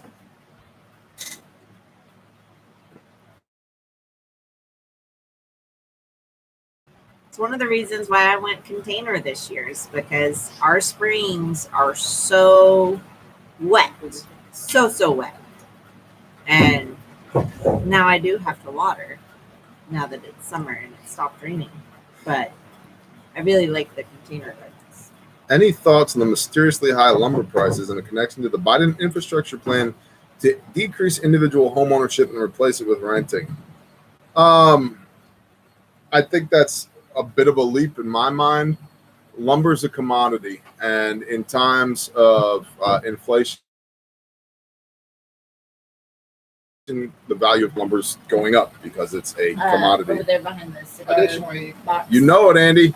additionally, In that liquor homeownership bottle. in the city is the worst investment vehicle, period. For sure. And so they want you to buy a house in the city. Yep. Well, and land. Have you seen the price of land? Land is a good investment Yep. vehicle, but houses are Mhm. not. And But so they want you to rent or own a house. They just don't want you to own land. But I think the land prices are going up, A, because of speculation, because of inflation, soon to be hyperinflation coming to a mega city near you, and also because of the demand. People are like, screw, yeah, the question earlier, Bear, do you think there'll be more lockdowns? Not here. Like I said, if we close the gate, it's either because the zombies have arrived or the cow got out again. Like those are the kinds of lockdowns that we're going to deal with, not some man or woman at the upper echelons of our regional government has decided that we no longer have constitutionally protected God-given rights. That doesn't happen here. Didn't happen here last time. It definitely won't happen here again, because I think, and a lot of people were like, I think COVID-19 was just the plan to soften us up for the real one. Well, like I said, our chance of killing bald dudes with beards who smoke cigars and have YouTube channels, I still wouldn't give a damn. I don't care. I think, if anything, you desensitized people. Your connection is unstable. That's cool. Pretty soon they want us to live in coffin apartments. I trade rocks for sheep. No money changes hands. That's awesome. My grandkids raised 12. My grandkids raised 12 and under raised. Just help slaughter, give sheep. Shannon, your sentence was missing some verbs and nouns in there, but I like it. Hava said, Grammy, I held his heart in my hand. I held his heart in my hand. She's 8. Yeah, for sure. Are you still working on a food storage book? Ish, Arthur. We've had other things come up. I don't know if you know, but I'm going on 2 months now dealing with pre-surgery, surgery, post-surgery. My wife just quit the other day. And now she's our web designer. High five. So Big change is coming. yeah, changes. It's on the list, Arthur. Even cheap stuff is expensive. Yep, that's called inflation. What's up, Garen Clackley? Just drove an hour listening at one bar with AT&T. Their connection is fine. Thanks, Brad. There's a conspiracy to make money. Getting paranoid when we talk too much about they. I don't know what that means. I know that there's a little tiny beetle crawling around on my... Good thing you didn't suck them down your lungs. Savvy. Change is good. Agreed. Boxing class is done. Bless you, brother. Thank you, Frank. Yeah, I appreciate that, Frank. Not half bad, you know. There's a Torah for that, Savvy. We don't eat bugs unless they're grasshoppers. bugs, And even yeah. then, I'm not really interested in eating them. Nomad van for SHTF. Thoughts? Jeff, I hope your mileage is really good and or it's electric and you're bringing 28 solar panels with you, much like the dude from the book The Martian, so you can go wherever you want to go. Oh, goodness. What was the first lesson we learned on our homestead? In a word, patience. Yeah. First lesson we learned on the homestead. You will not get it all done. No. It is not a destination. It's a journey. No cicada salads. What will you do? Is Oscar Goldman financing your surgeries? Negative. I don't know who Oscar Goldman is. I mean Goldman Sachs. The land of almost. That's right. I don't know. First lesson. There's always more to do. Just because you're paranoid doesn't mean they're not out to get you. True. And just because they're out to get you doesn't mean they will. So, True. Stalwart Peacekeeper, you look smoked, brother. It's just like, that's exactly how I felt last night. I mean, I was in bed by 9:30 last night, man. That's not typically how I roll. I tried that. What? But I tried that. Nobody lets me see. Yeah, I was in bed. absolutely. Much animal Mhm. death loss our first year. Like, hell, I think it was even like the first like 6-8 months. Yeah. Nice subs Like, up. we got 2 baby goats, and they lived like a couple of months, and then they like just seriously died out of nowhere. Yep.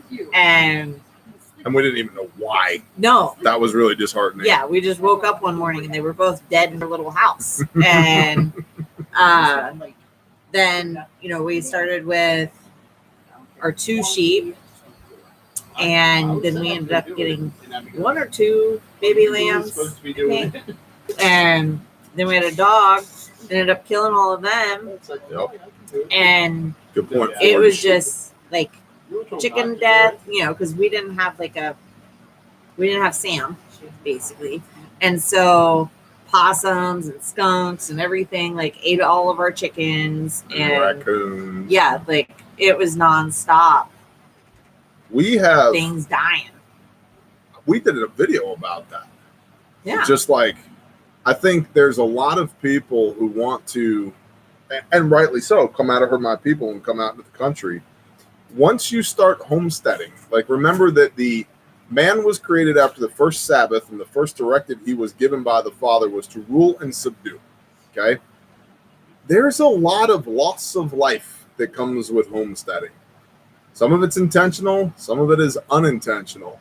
Some of it are animals that are trying to eat your animals, some of it are your animals. Some things just die. Like, it stuff happens, man. We have killed feral dogs, we've killed coyotes, we've killed armadillos, we've killed possums. A bobcat was recently killed around here. Owl, no, not an owl. Skunks. There was that was a skunk, not an owl. Good guess though. We've had sheep get killed. We've had chickens get killed. We've had goats just die. We've had to put one of our dogs down. Like I said, we've put a lot of feral dogs down. And then we've butchered our sheep. We've shot deer. We've shot plenty of rabbits for the dogs and squirrels for the dogs. And butchered chickens and butchered turkeys and butchered guinea hens. And I mean, it just... And all of those are in quantities greater than 1 or 2. I mean, like, lots. It's got to be over 50 animals in 3 years. Yeah. Between butchering, predation, and just keeping the place secure. I just read that they did the math on it. When the people of Israel did Passover, they killed basically 250,000 sheep I believe it. every Passover. 250,000 sheep every Passover in Israel. Yep. And that's the rams. Yep. And you know, like, and it's not the one ram. It's without spot or blemish of the first year. Right? So that's not your stud or your ram, rather. You know, that's not your second class animals than use. And so, I mean, that means you're talking tens of millions, if not 100 million sheep. Yep. for 600,000 military-aged men and their families. Are you reading, bub? Yeah, I just came across that study and I figured you'd find that interesting. That's awesome. Linda Friesen, no, you don't cook them. Touch not the unclean thing. The dog knows what to do with them. Love the bot fly removal tool. Chill chat with you. I appreciate that. Nope, wasn't an owl, QRF. Shalom, my family and I leave San Diego in 2 weeks. We're moving to the Ozarks. Praise Yah. It's been almost 4 years coming. All glory to the Father. Richard, that is awesome, man. So, lots of things die on a homestead, and a lot of times it's by your hand. Yeah. And a lot of times things just die, or something else was hungry for a meal. But we had our dog kill the fawn because he saw me kill a doe, and he was like, "Cool, we kill deer." I was like, "No, dude, no, You don't kill deer. I kill deer. You don't kill deer." But when you got a 120-pound murder dog, it's like you just kind of need to make that clear. Let's go get some deer, Dad. Yeah, exactly. Hey, I brought you a deer. It's like, damn it, that's not your job. It's my job. You don't kill the four-legged animals. I kill the four-legged animals. Oh, and hogs. Done lots of hog murder. Like, so it's funny how they're like not even on my radar. They like don't even exist to me. Well, they don't. They're varmint. Yep. We've had sheep get in the cattle mineral feeder. The copper content killed them. Yep. That will happen. Drags a 10-point in from the woods. Oh, he could. And there's a couple. Well, there's 3 bucks that we know of that are prowling the property right now. A 6-pointer, a 4-pointer, and a spike. What's up, man? Tommy, does the dog understand knife hand? He does now. In fact, the other day, he took it upon himself to disregard 3 commands when I said, "No, not yours, stay," and decided to chase the UPS truck. And so I punched him in the face a couple times in the driveway just to remind him who's boss. So every now and then you have to snatch up your 120-pound dog, jerk their collar, twist it, push them into the ground, and let them know, I'm the man, not you. You work for me, not the other way around. How did a dog kill a deer? Well, first of all, Snapped its neck. yeah, one shake. You should see this dog eat armadillos. It sounds like he's eating Lay's potato chips. Yep, he does. He did that with a raccoon too. A big old. Dogs like they're sweet things to sit on the couch with them. They don't think of That's them as true. like- Yeah, they're most thinking people of think their. of them as pets. They're cute, cuddly Most pets. people, dogs like can't kill like a lizard. Well, that's a good talking point. This dog functions as a pet, but he has a job. He's a working dog, and occasionally he's, with it being hot, he's tried to get lazy and go inside at night. It's like, no, Yeah. you're on watch. I've been letting him chill inside during the day. Well, he's Like when smart it's- too, because he will emphatically try to go inside at night. When Oh yeah, he'll when milk y'all are it. gone. Yeah. When y'all are gone, he's like, "Oh, hey, let me in." I'm like, "Oh, hell no, they're gone, and I live out here." You're staying with me Go to tonight. work, kill things.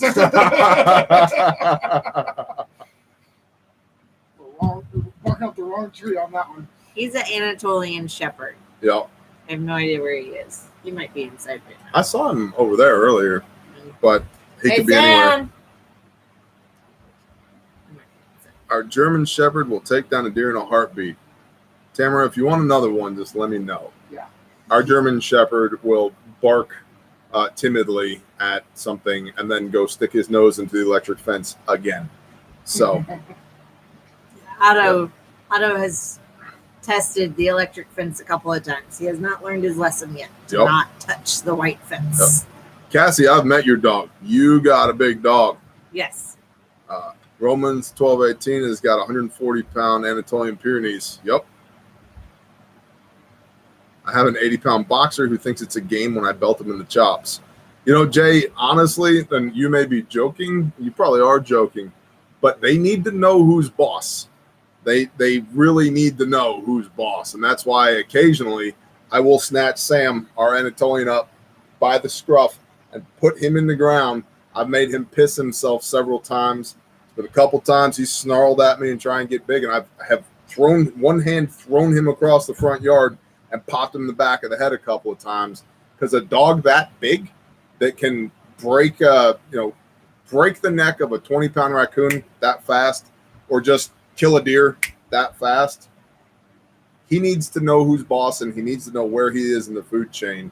And if you let them mess around and think that they are the alpha and you're not, That's when you end up with kids getting hurt. And stuff yeah, like that. for sure. Kids get hurt, people get hurt, your animals get hurt. They forget what their job is and they don't do it anymore.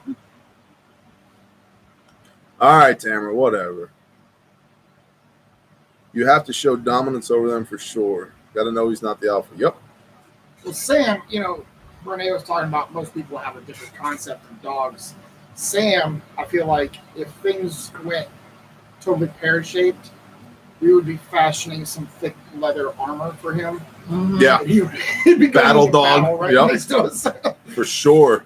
Yeah, he'd be Battle ripping dog. someone's throat out. I have a defective pit bull, loves everyone. My 18-pound Boston is the killer. Yep. I bite my dogs on the ear. Okay. Yep. Alpha does not matter about the size. Yep. Just like any beast of burden, horses. Yeah. Oh man, forget horses.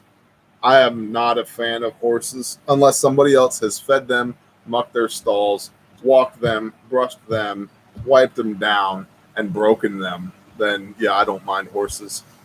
My ducks think everything is funny. They sound like they're laughing when they're quacking. We've had bad luck with ducks. Yeah, we don't do ducks. Talk about things that have died around here. Yeah, all the ducks. All the ducks. Even before we got here, ducks died. Sam would look like Battle Cat from Thundercats. Hell yeah. Yeah. Yep. And didn't Skeletor have like a purple cat that he rode on or something like that? Yeah, I think so. And He-Man had like a green one with orange stripes or something. How stupid are those seeking to outlaw pet keeping and livestock agriculture? Well, they're idiots, but Oh, yeah. yeah, man. Yeah. Heck yeah. Horses are too much maintenance. Yeah. He-Man had Kranger. Okay, I'm glad you remember his name, Savvy. Here I was thinking I was nerding out. Savvy knows his name. I bet I have a neighbor with 2 boxers trained at carry defense. Yeah, see, any animal that attacks us gets shot. Like, Including our own. yeah, any animal that attacks us Yep. gets shot. In fact, we were out for a walk the other day doing PT, and one of our neighbors, okay, babe, one of our neighbors was driving around. We stopped and we were talking, and they were like, hey, what are you going to do about those big dogs up over there? I said, oh, yeah, they're sweethearts. And he's like, well, what if they're not? I'm like, bro, 147 grain jacket to hollow points. And he was kind of like, I don't think he knew if I was joking or not. And then I removed my cover garment and made it clear that I was not joking. And he was like, okay. So. You said Skeletor and cat. This is what I thought of. 'Cause that's the only time I've seen Skeletor and cat. Oh, man. Going to be too many flocks making their house cats battle cats now. Too many folks, yeah. It's getting re-released to Netflix. Totally had a second grade flashback. Yeah, there you go. What about Conan? Remember the animated series Conan? Yep. Lost my phone at Walmart. The customer service lady was like, do you have a tactical chicken on the case? Yep. That's awesome. I picked up my SOB yesterday. That's awesome. By the way, for the people who have just signed on, Cub Pros back in stock. We have the red in stock. We also have OD, Coyote. Do we have black? Yes. The black. A couple black, a couple gray, a couple blue. Couple black, a couple gray, a couple blue, but we have plenty of the red. Y'all been blowing us up like, hey, when are you gonna get more red? We have them. They're very difficult to get because they're Condor, which is overseas produced, but it's high quality overseas produced. But like everything, they're impossible to get right now. So when these things go, they go. Like, and they can use Bear Nation. and you can use promo code Bear Nation for free shipping. So you can go to Ragu Uge Ickle. It looks like that's the Oh, no, there it is. Refuge Medical. You can pick these up. That's the Cub Pro. And actually, it's been a while since we've opened this one on camera, so I'll do it quickly. You got your tourniquet retained with a turd here, tactical utility retention device. You got your full-size shears here on the outside. What's the price point on these, Renee? Yeah. Can you look it up? I don't remember. Then you unzipper this, and then in here, you've got a roll of duct tape. You got a Sharpie. You got nitro gloves. You got your nasal pharyngeal airway right here. You've got rolled quick clot gauze right here. You've got 2 hyphen compact chest seals right here in the back. Then down here, you've got a SWAT tourniquet. You've got H&H compressed gauze for wound packing. And then you've got in the bottom, you've got a flat pressure bandage. This one is the Olays, which is an awesome pressure bandage. And then you've got 2 5x9 gauze pads in the bottom as well. This thing is literally packed like all the March algorithms, bro. And it's a very reasonable price for what's in it. What is it? $159. Chock full of the best components you can get. So it's the Cub Kit, Refuge Medical, Cub Pro, refugemedical.com. And when they're gone, they're gone. So get them while you can. They're awesome. You got your cat tourniquet, you got your pressure bandage, you got your quick clot and your compressed gauze for wound packing. You got your shears, you got your chest seals, nasal pharyngeal airway. You've got your hyphen chest seals. You got your Sharpie, and you got your duct tape. You got your gloves, all of it. Is that a My Medic? Just kidding. Jay Morris, you know better. I think Jay Morris has 3 of everything that we've ever made, which I'm not complaining. Bless you, brother. And he's the only person that has a mixed stomp. So, a mixed stomp. He has a combination stomp and Mac bag. So, yeah, he has a mixed. Overall living. Welcome to the world of blue wrenches. Overall living. Shalom, brother. It's great to see you. You know the thing. What's up, man? It's been a while. Noise box. Huh? I miss that brother, too. I cannot wait to Sukkot.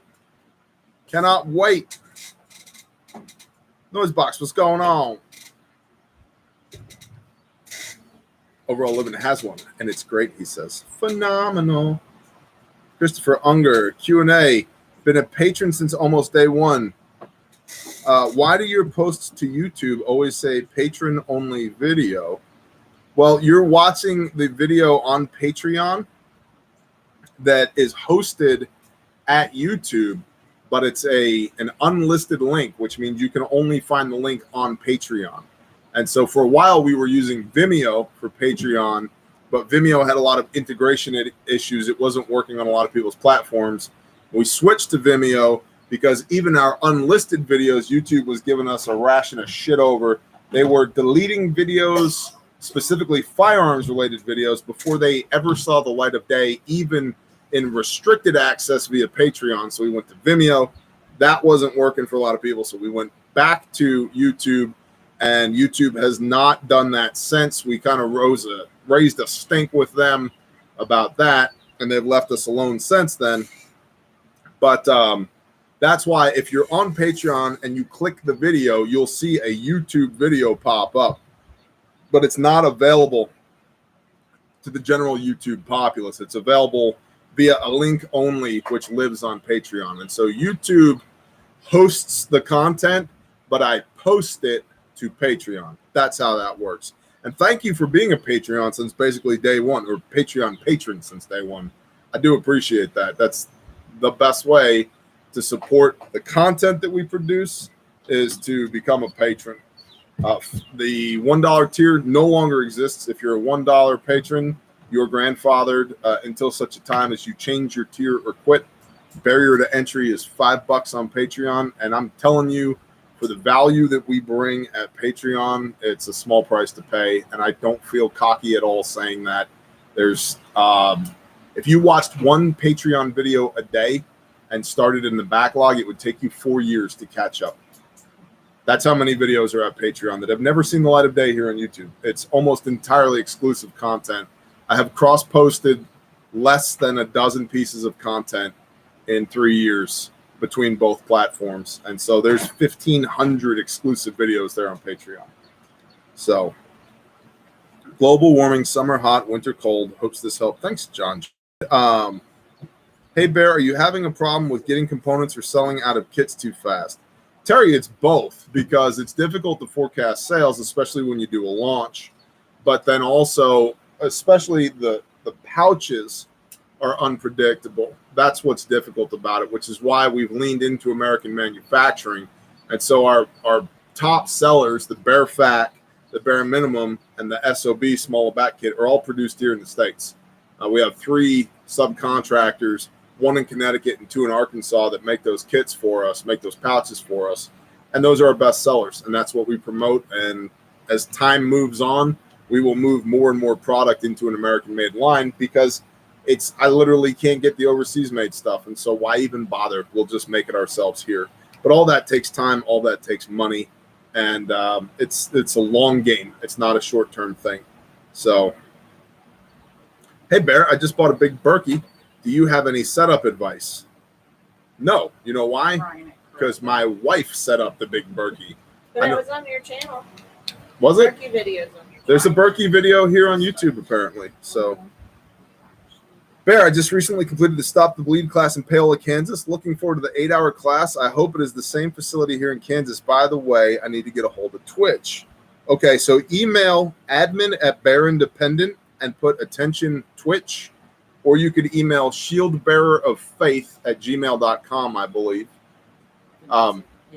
And either They one of get it to those, me on and Facebook. and we'll get it to Twitch. And as far as an 8-hour class in that area, I believe we have one coming. We're gonna in Paola, Paola, the Kansas City area. no. We'll see what happens. 50 It's classes not coming. on this year's tour. It's not Maybe on. It's next not year. on this year's tour, But there's apparently. one within driving distance. But there is one within driving distance. I heard that facility was awesome, though. So.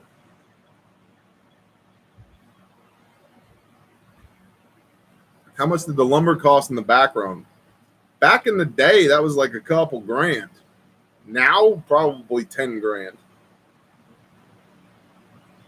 Constitutional carry battle in Louisiana. Now check out Gun Owners of America. Give your opinion.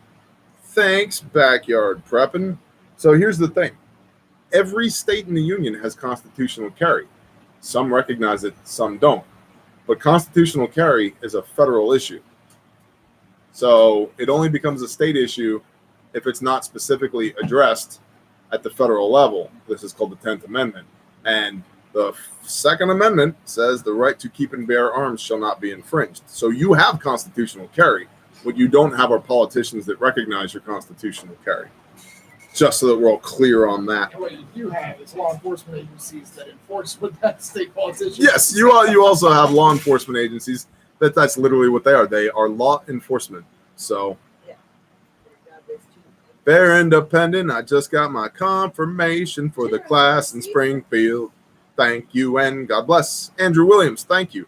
Yeah, guys, I don't know if I've mentioned it on this live stream, but there are dates up at refugetraining.com. Our Responder 1 class, which is our 4-hour Stop the Bleed curriculum, which, in my humble opinion, blows every other Stop the Bleed out of the water. It's derived from our 8-hour tactical medicine course. And so it's 2 hours, essentially 2 hours of classroom stuff and 2 hours of hands-on. It is not death by PowerPoint. You get the trainer kit, you get the March algorithm handout, you have tons of practical applicability. You learn the medicine, the methodology, and the mindset of the March algorithm and the immediate responder. And we call that our Responder 1 class. And we have those classes right now. And they're indoors, by the way, for everybody who's like, but it's going to be hot out. Indoors, San Antonio, Texas, Springfield, Missouri, and Fort Smith, Arkansas, which is like pseudo-local-ish ? To us. And so if you're in eastern Oklahoma or western Arkansas, come to Fort Smith. We'll be there. High likelihood I'll be at the Springfield, Missouri class as well. So come. refugetraining.com. I would put our curriculum and our trainers up against anybody else in the market. Our instructors have a combined over 70 years experience doing this stuff. They're awesome. The curriculum's awesome. Everybody has said, yeah, man, I learned a ton. And by everybody, I mean EMTs, paramedics, special forces medics, special forces operators, shooters, combat lifesavers, trauma docs, nurses, surgeons, chiropractors, and lay people, just regular civilians. Everybody has come away learning something from that class. And so I need to pop into that. Yeah, you do. Let's go, man. Logan Pike says the class is worth it. Appreciate that. So it's indoors. It'll be nice and cool. There'll be refreshments. There'll be air conditioning. And, you know, we'll shoot you in the arm and make you fix it. So 4-hour class, refugetraining.com. It's the responder one. You've got San Antonio, Texas, Fort Smith, Arkansas, and Springfield, Missouri. And all those dates are coming up pretty quick. So go check them out and get signed up now so that you still have time to make arrangements to be there, so forth and so on. So where can I get a collapsible travois? Have you ever come across one? I have not. Had an officer ask me for my concealed carry. I asked him if he could see my gun. He replied, yes. Don't have to have one in open carry states. Well, there you go. Working on getting scheduled for a mountain fire department after we take our MFR class in August. Nice, White Fox. Is this an arm wrestling class? Well, only to the extent that me and Dudley come and rip your arm off and then you have to fix it with a tourniquet. I attended the payola class and I can't express how much it was worth my time and cost. Even bought another slim kit and stud because it works great in a motorcycle saddlebag. Alex, awesome, man. Bless you. Thank you. Are you going to be at San Antonio? Probably, but I can't guarantee it at this point.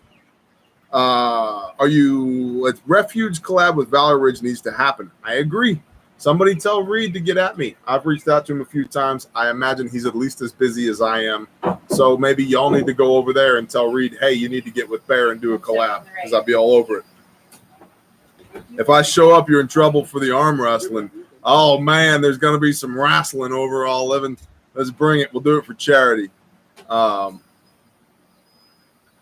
this is well and good, but if SHTF for real, make sure you know Yeshua Jesus as your savior. When all is lost, he's our only hope. I agree, Karen. I agree completely. That's we are squared away on that. We are 100% squared away on that. Something we talk about regularly. I don't know if you've noticed, but I tend to read the Bible twice a week on camera here, exclusively. That's all I'm doing on camera when I do that. So I have the Mercy contest covered. I like it. Maybe we could do like Indian burns, round it out with some Russian leg wrestling, and then some slap contest. Yeah, slap contest. Yeah, let's do this. I like it. Then overall living could say you wrestled a bear once. I like that. Concrete's in on the slap fight. Those are brutal. Yeah. Just brutal. If you start losing, though, you could totally tag me. That's true. Because you got the guns. I work in excavation. I carry a cub kit everywhere I go since it's in my lunchbox. Wouldn't leave the house without one. Christopher Unger, that's awesome. Garen Clackley is coming to the slap fight. I love it. I love it. What are the questions we got, peeps? Let's bring the value. If we can answer your questions, we will.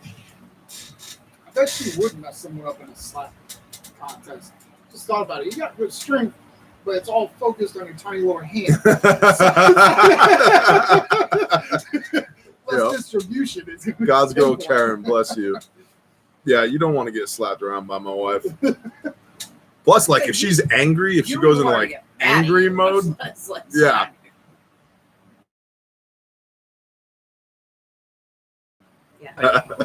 Professional headbutting.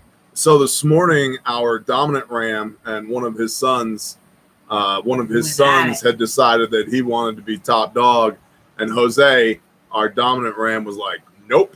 And they were within 6 foot of the electric fence. And I was just like, get him, Jose. And I was just waiting for him to headbutt the little puke into the fence. Mm-hmm. It didn't happen, but it was I almost thought about shooting some video on it. White Fox said, "How cold is too cold for chickens?" Awesome, cat. Northern Michigan here. So we had never experienced like real cold with our livestock here. And this last winter, it got to -20 for 5 days, 5 or 6 days. It was a long period. It was freaking cold. And I was really kind of worried about my chickens, but I also have so many that I was like, we're just going to see what happens. And they all lived. I did not lose a single chicken to -20. So, and Well, you're also, I think the fact that they're all free range, meaning they can go find. yeah, they can go They're not find stuck. their, Yeah. no, they can find a pile of brush to huddle up under, like, Their instincts can kick in and they can Yep. do Yeah. what they need to do. but that's the coldest we've had.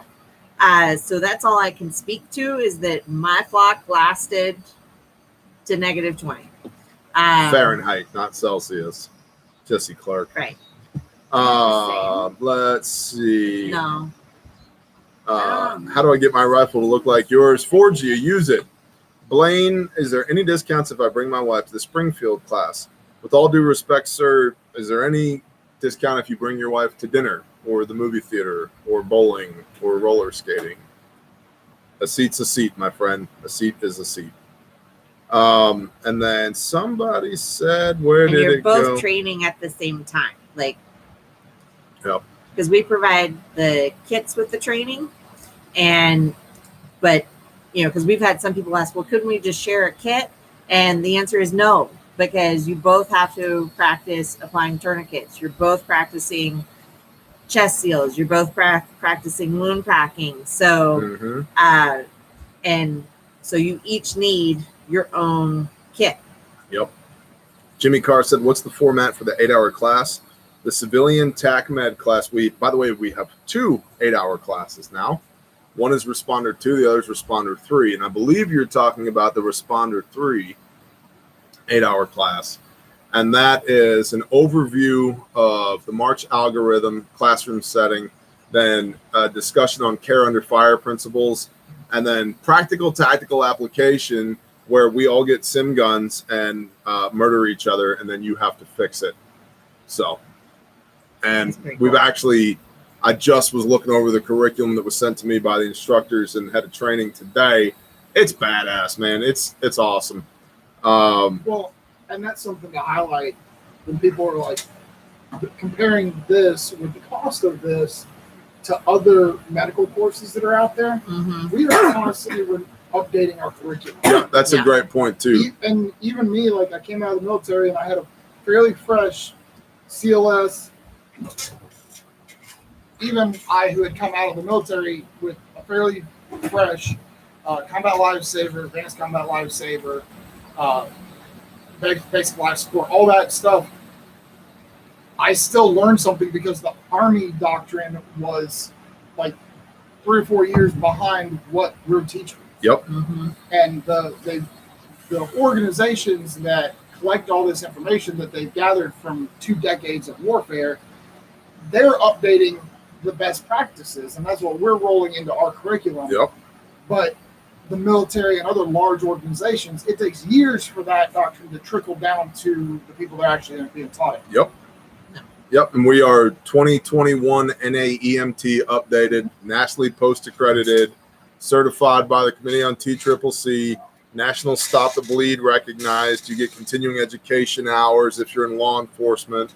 We're Oklahoma CLEP certified, Arkansas CLEP certified, or CLEAT certified, Texas post certified, like I said, nationally post accredited. So it's the real deal. And then the other T-Core, yep. And then the other 8-hour class, which is Responder 2, is essentially a comprehensive Good Samaritan Act class, which is CPR, AED, and Stop the Bleed. And it's 8-hour curriculum, and more than half of it is hands-on practical applicability. Tourniquets, wound packing, tension pneumothorax, chest seals, head injuries, eye injuries, embedded objects, how to use an AED, how to do CPR in a tactical setting, Again, the mindset behind all of this. So, and that's responder 2. And we really would like you to have taken responder 1 or responder 2 before you come to responder 3. As far as prerequisites, I'm not going to harp on, well, you have to have, but the foundational knowledge is in responder 1 and responder 2. So by the time you get to responder 3, which is the 8-hour civilian TAC med course, we assume that you have an understanding of how to use tourniquets, how to apply chest seals, that you have a modicum of understanding when it comes to weapons handling. You're not going to be a danger to yourself and others, but it's awesome. It's a completely updated curriculum on the 8-hour civilian TAC med class. It's headed to Indy, but life happened. Well, we will be back in Indy. Mm-hmm. Somebody said, "Are you going to do a Georgia class?" Yes, we have. We have what's called the Peach Tour, which will be Birmingham, Atlanta, Charlotte, North Carolina, and Orlando. So, and I think it's back to back in Atlanta, isn't it? Or is it just an 8-hour? I don't remember. Yeah, I think we have back to back, and I think it's back to back in Charlotte too. Mm-hmm. Do you have to take responder 1 to take responder 2? No, Adam Phillips. Great question. Those are interchangeable as a prerequisite for responder 3, but responder 2 is responder 1 plus CPR and AED, and it begins to touch on care under fire principles. Responder 3 is where we really get into care under fire principles, which is like people are shooting us and our people are falling down on the floor and getting injured or killed. What do we do? And it's heavily scenario-based training. So ETA on next Indy class. It's coming. It'll be before the end of the year. We'll be posting dates within the next couple of weeks. Thanks for the quick turnaround. Awesome. Somebody else said I got my SOB kit today. No, they said they bought one. Oh. And they were looking forward to comparing it to other kits. Awesome. Troy Bateman. Sweet, yeah. Troy. Charlotte, North Carolina. Sweet. Yep. We'll have 2 responder 1s and I believe a responder 3 in Charlotte. 2 4-hours and an 8-hour. I think it's responder 1 and 2 in Charlotte. I think it's 1 and 3 in Atlanta. Yeah. I think that's what we decided. Is there a responder 2 close to us soon? Overall living, I don't know. We literally have 42 dates that we're plotting out nationwide right now to make this happen. So, when is the Charlotte class? We will have a firm date on that within the next 2 weeks. Believe me, I'm going to tell y'all because I'm literally betting the farm that y'all are going to come and get trained. Right. Please come get trained. Which is why which is why we are deeply appreciative of y'all supporting our small businesses because you are our people. You are the people who buy our kits. You're the people who come to our classes. You're the people that send us stuff in the mail. You're the people that donate to Grindstone Ministries. You're the people that support us on Patreon. You are the people that allow this to happen. What is an SOB kit? Small back. Do we have one here? Probably. Yeah, on that war belt. War belt. Right there in that box. War belt. Right there. Find the belt. No, that's that right there. Right hand.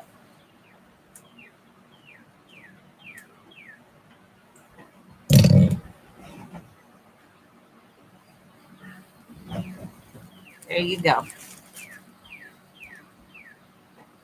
Smaller back kit. Okay. That's what an SOB kit is. Here's my hand. Okay. It's tiny. So get your Glock 17 holster. You still have that. It's in that box right over there. You just need the box. So it Molly's on the back, right? It's Molly compatible. It will mount on any belt. Comes in Ranger green, Coyote tan, black. These come new in the package, but you need to stage these when you get them. And here's a Glock 17 holster for light bearing TLR1. Here's the SOB kit. Okay. Gives you an idea of how big it is. Okay. It's that big. And it's narrow. Again, here's the holster. Oh, there's my hand. You hold the holster. We can do this. I believe in us. It even looks small in Harmony's. The best production. Okay. It's as wide as the tourniquet is. Yeah. Okay. and it's actually a little bit more narrow here than the tourniquet is long. And then like all of our kits, the outside, the ballistic nylon gives you your durability. You got your Velcro here for fixing patches or whatever. Outside pouch gives you durability. Pop this open. The inside pouch is your capability. You pull out the inner pouch, and then in the pouch, of course, made in America, right there, made in USA. Pop this open, and right here you've got your Sharpie and your decompression needle, good to go. And then inside of here, we've got a H&H mini compression bandage right here, a flat one. And we've got combat gauze, quick clot combat gauze. This is like a $43 value right here. And so we've got our tourniquet for arterial bleeding.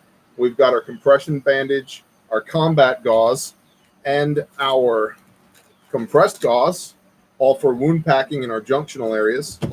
We've got nitrile gloves. We have a nasal pharyngeal airway right here for maintaining an airway. We've got duct tape because it sticks to everything, including blood, sweat, and tears. And we've got 2 compact high-fin chest seals, all in this little tiny kit. And honestly, when I was prototyping this kit, this was my starting point. It could be no bigger than this as far as the footprint, and then just stack out from there. And luckily for y'all, I'm pretty good at Legos. So, and oh, we got some BZK wipes in here as well to go with your decompression needle. So you've got a Gen 7 cat tourniquet, combat gauze, mini compression bandage, compressed gauze, nasal pharyngeal airway, high-fin chest seals, BZK wipes, fold flat duct tape, and nitrile gloves, all in this little tiny package.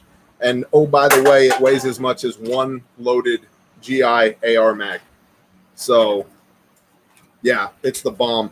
And it's significantly smaller. Hold up the bare minimum compared to an SOB.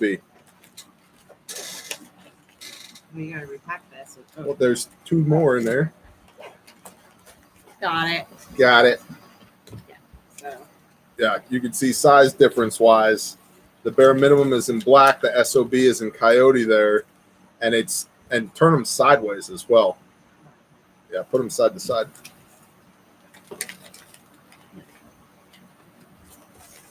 kind of see.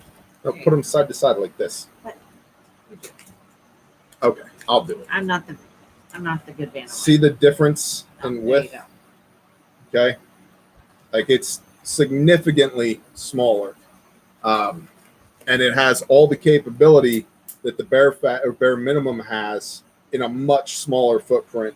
It's in every dimension. It's smaller, and same price. In every dimension, it's smaller. Great on a plate carrier, designed to live on a belt, whether it's your pistol belt, your war belt, your duty belt, your EDC belt, whatever. It's freaking awesome.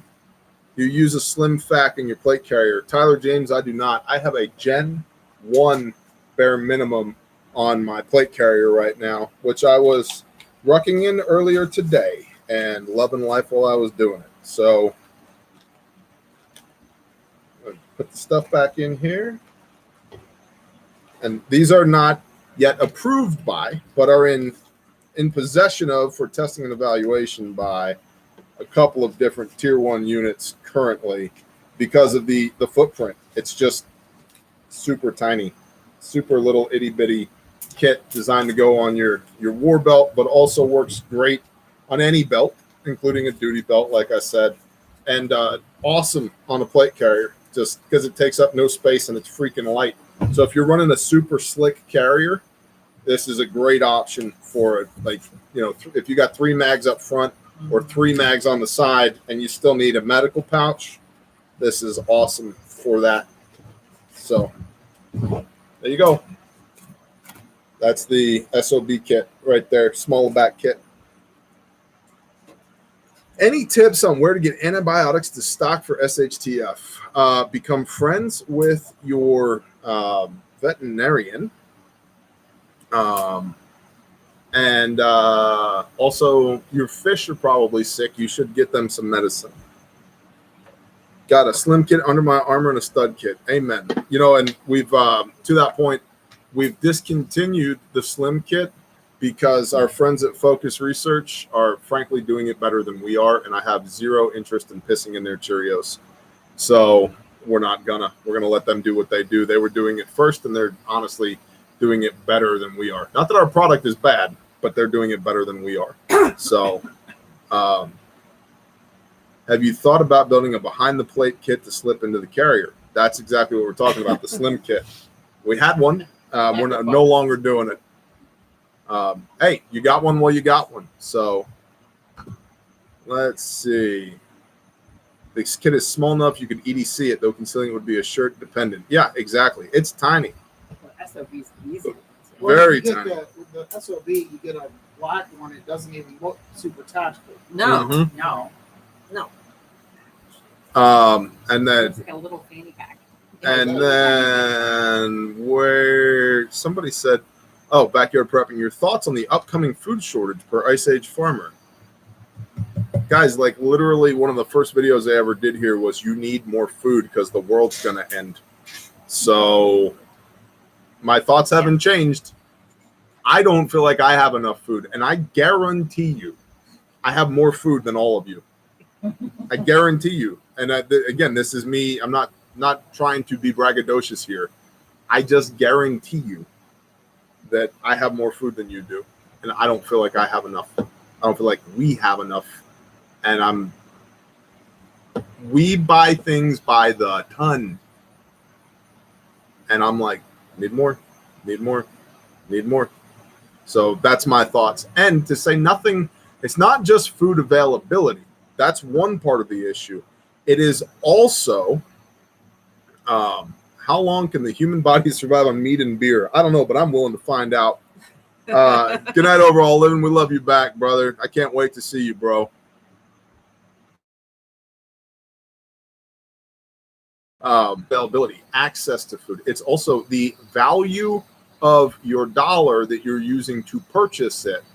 And so the scarcity of the food will drive the price up, but also the purchasing power of your dollar will go down, meaning that you are better off buying it now than waiting. So just canned a bunch of mushrooms tonight. Last can are still on. Put up everything, store it all. I agree. Or freeze dry it. You're coming up on your fourth tote full of freeze dried stuff, Yes. which is awesome. I know. It's awesome. Hey, what's up, Britt? Britt Now I've got to Bannery. make my sister some food. Britt Bannery. It's been She's a while, going Britt on a Bannery. backpacking trip, and she requested.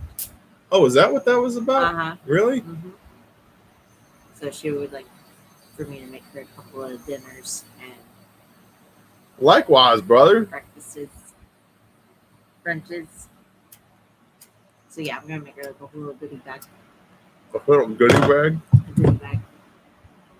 Sister Kate, Shofar Mountain. Shaloha. You can't, like, Sister Kate, if she ever gets anything other than a singing intro, we are failing on the job. Unacceptable. Sure. Is the Slim Kit pouch made in-house? You mean the SOB? Yes. Yep, American made. That's coming from Cody at Sojourn Gear, who makes the best stuff. Well, all of our people make the best stuff. That's why they're us. But that's why we use them. But we have 2 people in my household. How much food do we need to put back? I'm 58, 25 buckets a head, brother. Or 7 meals for 2 people for a year. Or both, preferably.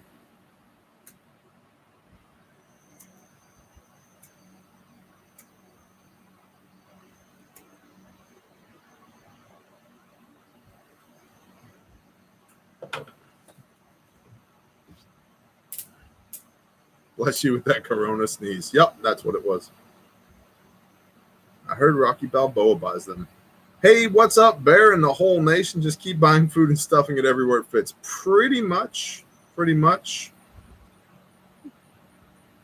There are places in the woods where deer are crazy prolific and trees are wood, so timberland would be nice. Yes. Hey, what's up, Tread on This? Life number 17, Tread on This. Good job, brother. Good job.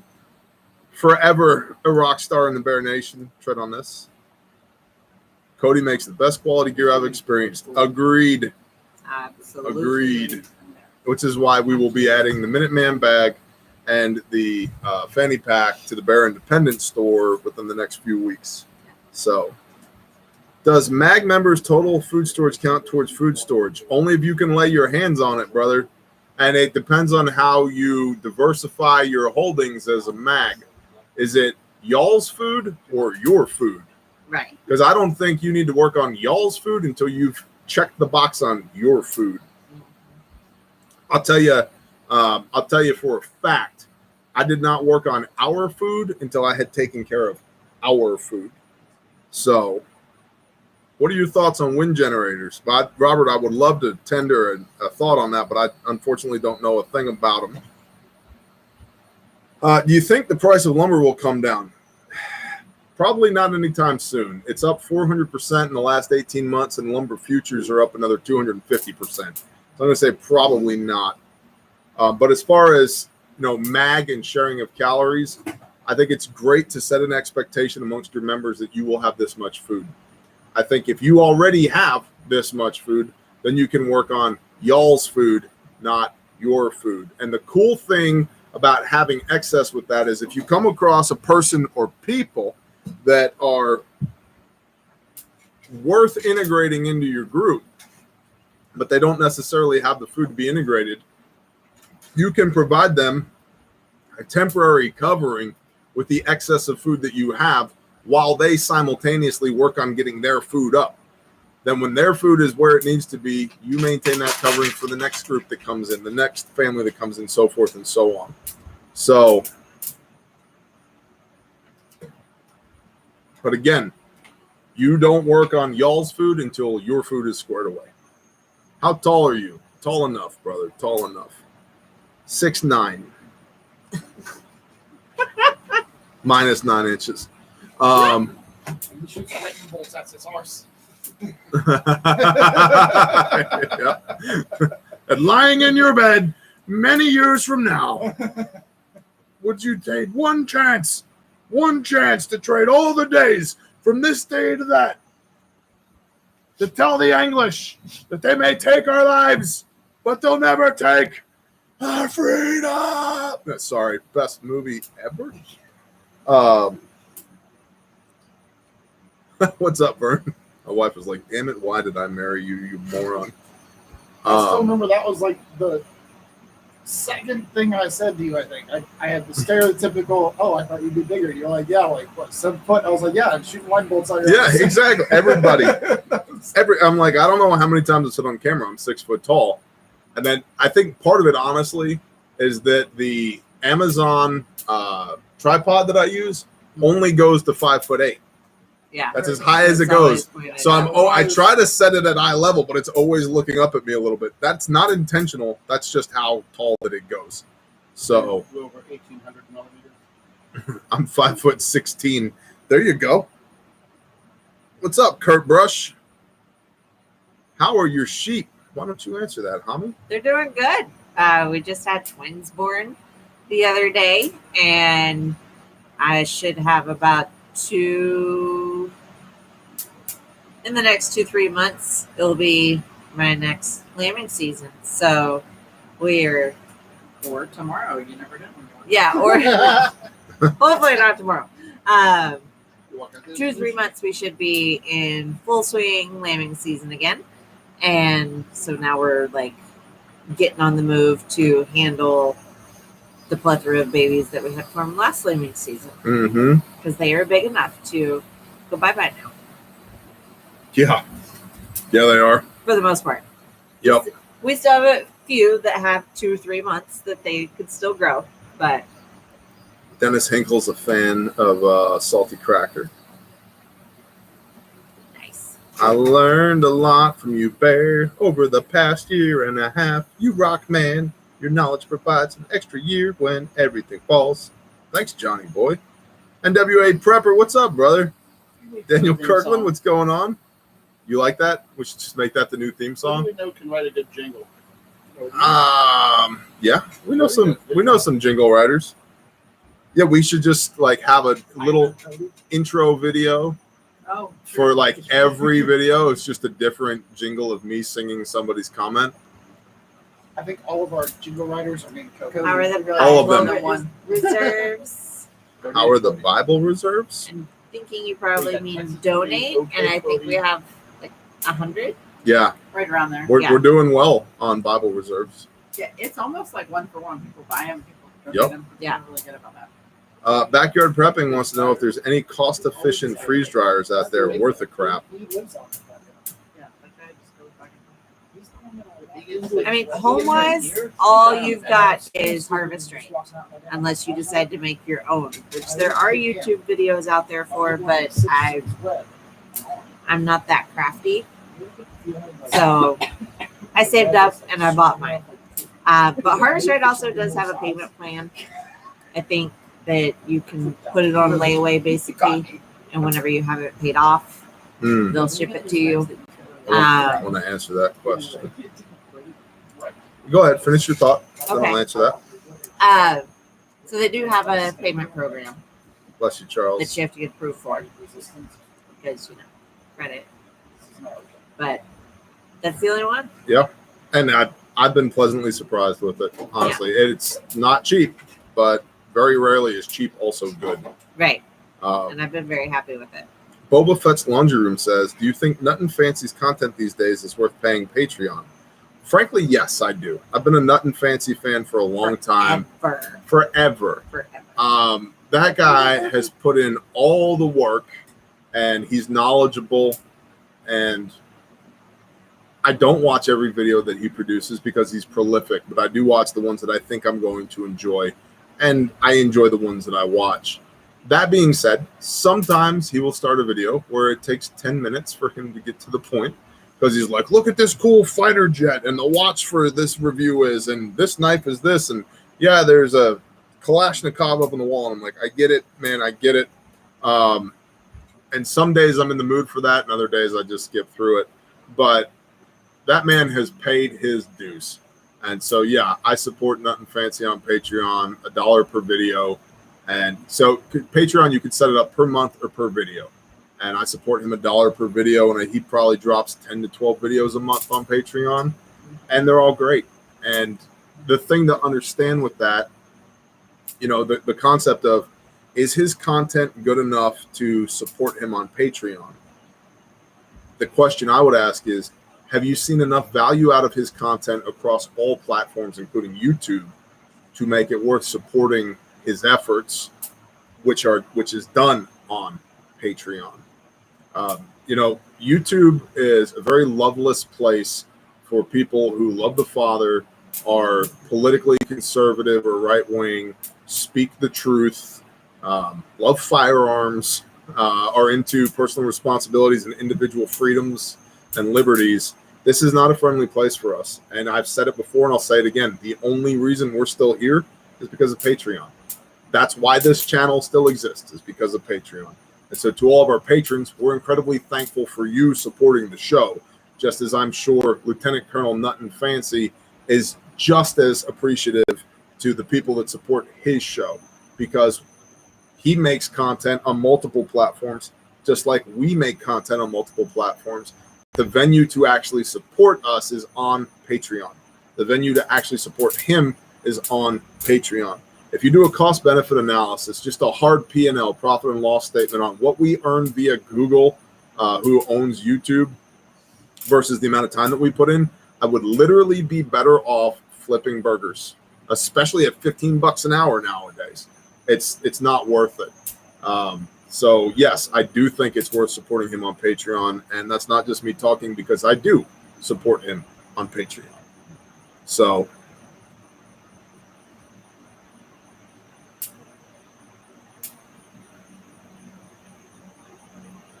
there's a large segment of YouTube that claims Nut and Fancy is hugely anti-amendment, Second Amendment, just milking two-way guys for money. I don't know the details, just the claims. QRF, I would disagree completely. In my experience over the last 8 years of watching Nuttin, I disagree completely.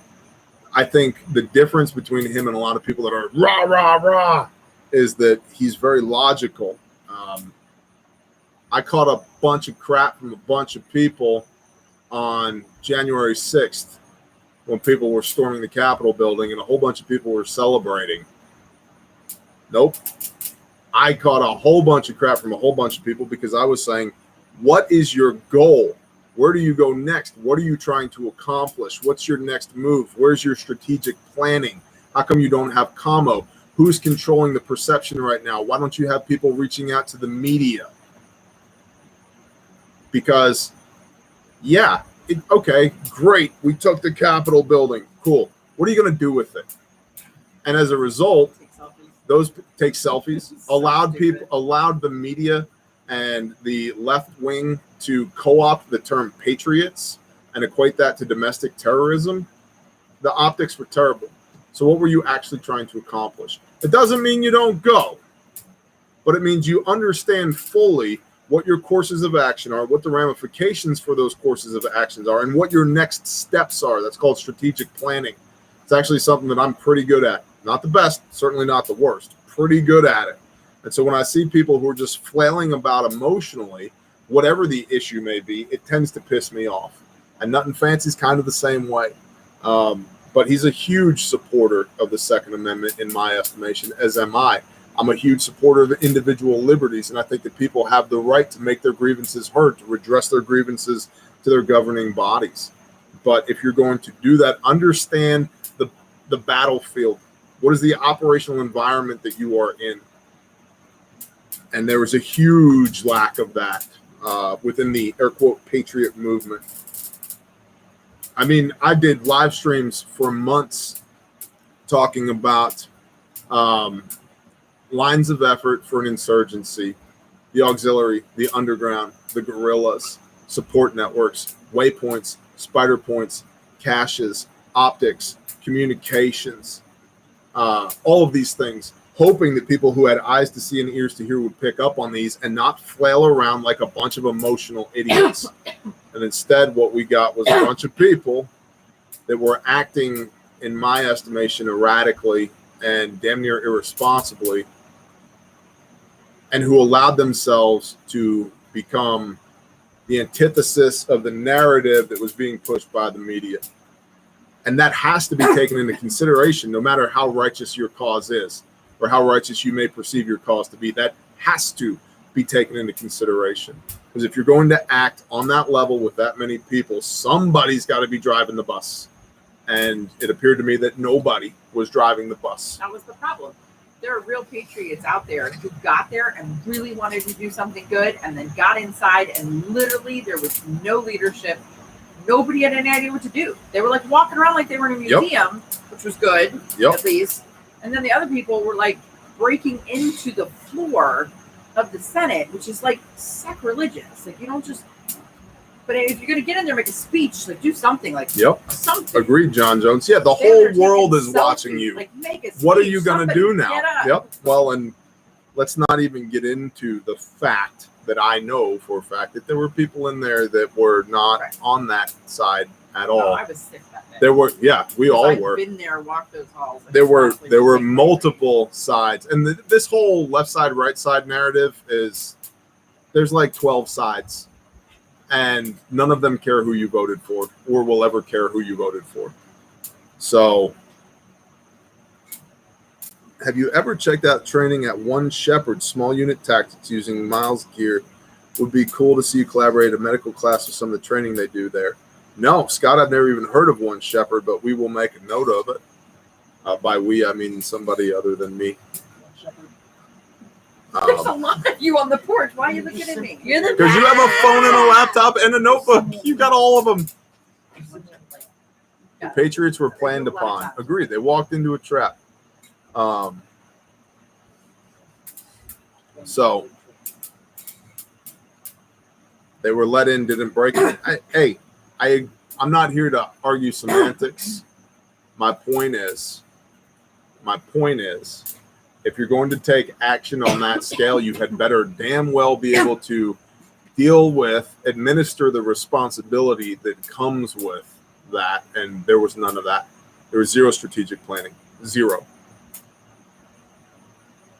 Viking Preparedness said it best: take care of your own home first, then neighbors, family, and friends.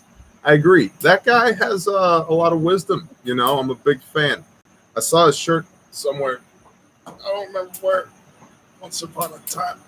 Oh, gosh. Where'd it go? Oh, they probably got on my back. Okay. What? Are you looking for this shirt? Yeah, I just wanted to wipe my face. It's a little warm out here. Just felt like wiping my face. Oh, Backwards. oh, Can't see. Oh. yeah, there we go. So much better now. There we go. Oh, hold on. I still got something else left on my face. There we go. Yeah. What is that? Oh, okay. Yeah. You can't buy them anymore, can you? Nope. Valhalla, New York here, man. Valhalla, New York. You need to get the hell out of Westchester County. How's the garden going? Our little 500 square foot Freedom Farm is flourishing, but critters are attacking. Besides pews, what are some DIY deterrents you recommend? So the electric Strategic fence company relocation. has Sorry. Premier One has a pest barrier that you can install, and it's basically electric fencing for your garden space, and it stands 18, I think, or 2 feet tall. And then, of course, if you have deer, that's a whole other issue. But that gives them a good little zap and keeps them out of there. Unless you're on it. You know, Concrete, I know you're joking, but to that point, I'll just say this. Pastor Joe Fox is a dear friend of mine. He's a brother, and I love him, and he's been a massive help to me on a personal level on many occasions. On top of that, I have had the blessing to meet hundreds of people that his words have touched and that the Father's words through him have touched. And so I think very highly of the man. And there's a whole nother side to him that very few people are blessed to see. And I'm very thankful that I get to see it on occasion. So he and his wife, Sister Kate, who's here right now, are the best people. They are the highest quality people. They are tier 1 when it comes to peopling. And so, yeah, I love them. They're awesome, and I'm unapologetic about it. And whatever they do, I know is done in righteousness, and I will always support them in it, because there are very few people that I am willing to give my blood, sweat, tears, time, and treasure to, and they are at the top of the list. So, and that gets back to support the people that are worth supporting. And that doesn't mean necessarily with dollar signs. Your time is the most valuable thing that you have. And you should spend time with people that are worthy of your time. You'll never get it back. It is the number 1 resource that you have. Miss Lovely Dudley. Speaking of, and Dudley's here as well. Shalom, sister and brother. See, that's what I mean, is good people. Spend time with good people. Mark, I don't understand why Cody doesn't have a girlfriend yet either. He is such a good man. He's the best. I told my oldest, I was like, I wish you were just a few years older. I'd marry you off to Cody. A, because we need more medical kits. And B, because you're both tall, you'd make beautiful babies. So, and he's the best. Again, spend time with good people. He's the best. Time, effort, love, and caring is by far better. Blessed with the people that we get to surround ourselves with. And this is a worthy conversation. You choose who you spend time with. Yep. You choose who is in your life and who isn't in your life. Everybody here is from somewhere else. Whether they're here on property or they're here locally, they're all from somewhere else. And they have chosen, to a greater or lesser degree, to pick up their life from where they were and come be where the Father has moved them, so that they can be intentional with their time and do things that matter with people who care about them. And it's a choice. It's a difficult choice at first, but it's a choice. And you get to decide. If you're surrounded by losers, that's your fault. If you're surrounded by people that talk shit to you, that's your fault. If you're in a bad place, that's your fault.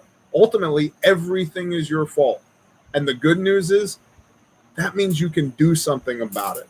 Put one foot in front of the other and go. Move.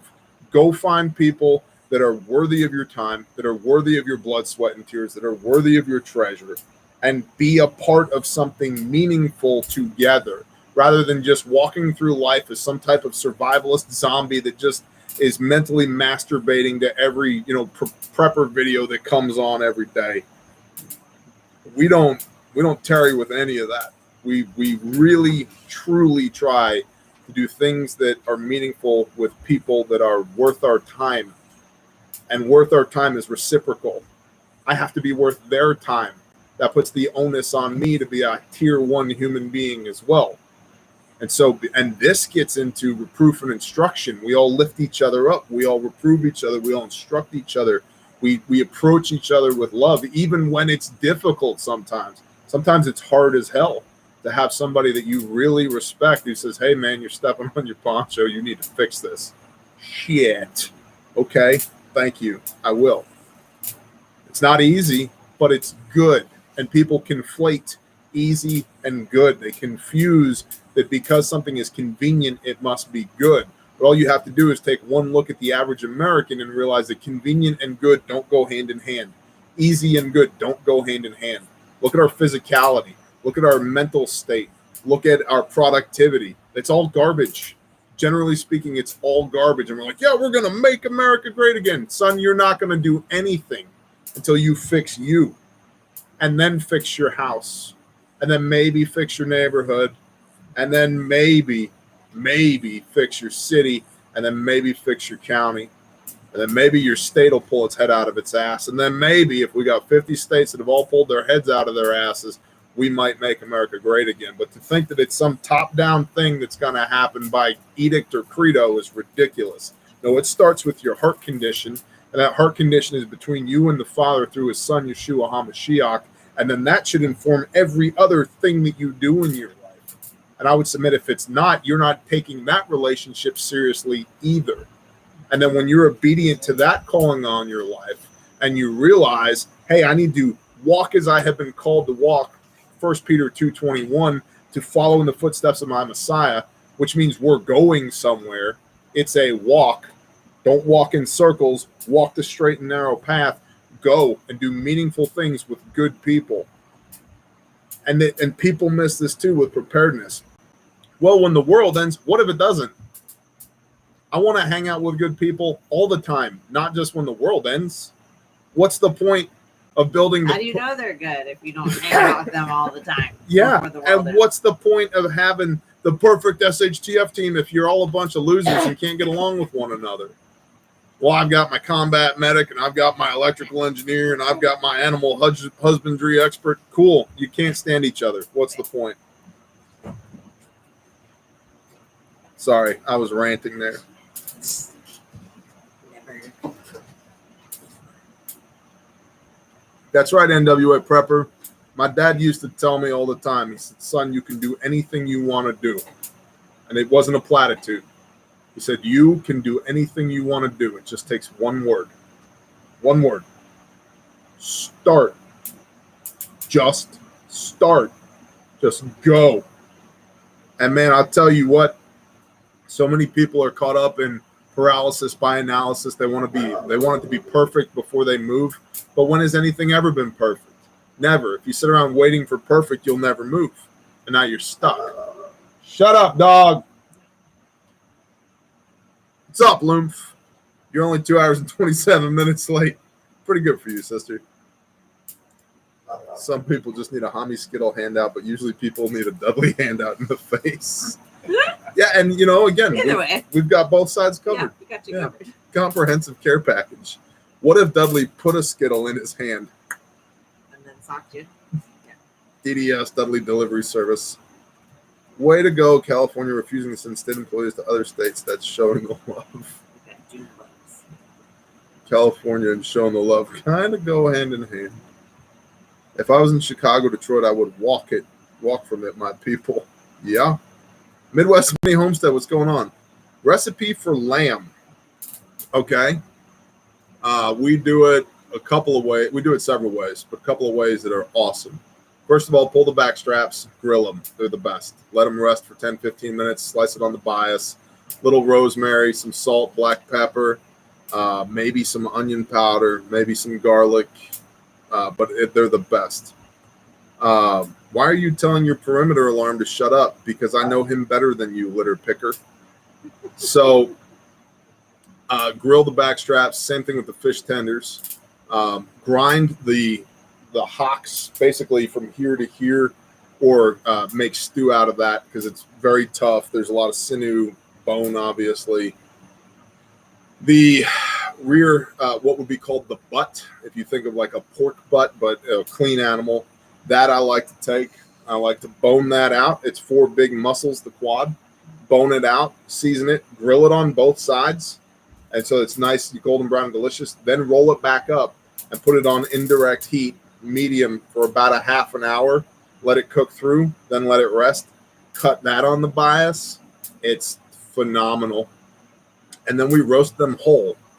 And I'll tell you what, I think the base that we've been using is like olive oil, apple cider vinegar, and dump your spice cabinet into it. And it's phenomenal. Not all of your spice cabinet. Yeah. I'll tell you, like, if you think about, again, just the practical knowledge that we've gained as a group, like, I have zero apprehension of cooking a whole animal over a fire. Like, Yes. we got this. We've literally done it with roofing tin and concrete blocks, if that's what we have. We've done it over beautifully stacked stone fire pits. We literally made, what was that thing called? The roasterator or whatever it was. Yeah, the rotisserie that Brother DR and Brother Oki manufactured. That's purpose built for roasting sheep over coals. It's the best. So I'm going to get lamb next trip to the store. You just talked me into it. Sounds good, Romans. So good night, Sister Kate. Good night. Good night. Now be mindful Yes. that one person said lamb doesn't taste good. You go buy lamb at a grocery store, you don't really know where it came from. Yep. Now, maybe you have a local small butcher that you do know where it came from, but you, when you raise your own sheep, you know exactly what you're eating. Oh, yeah. And I tell you, their sheep are delicious. I appreciate that. No hormones, no That is a antibiotics, Right. no none of that.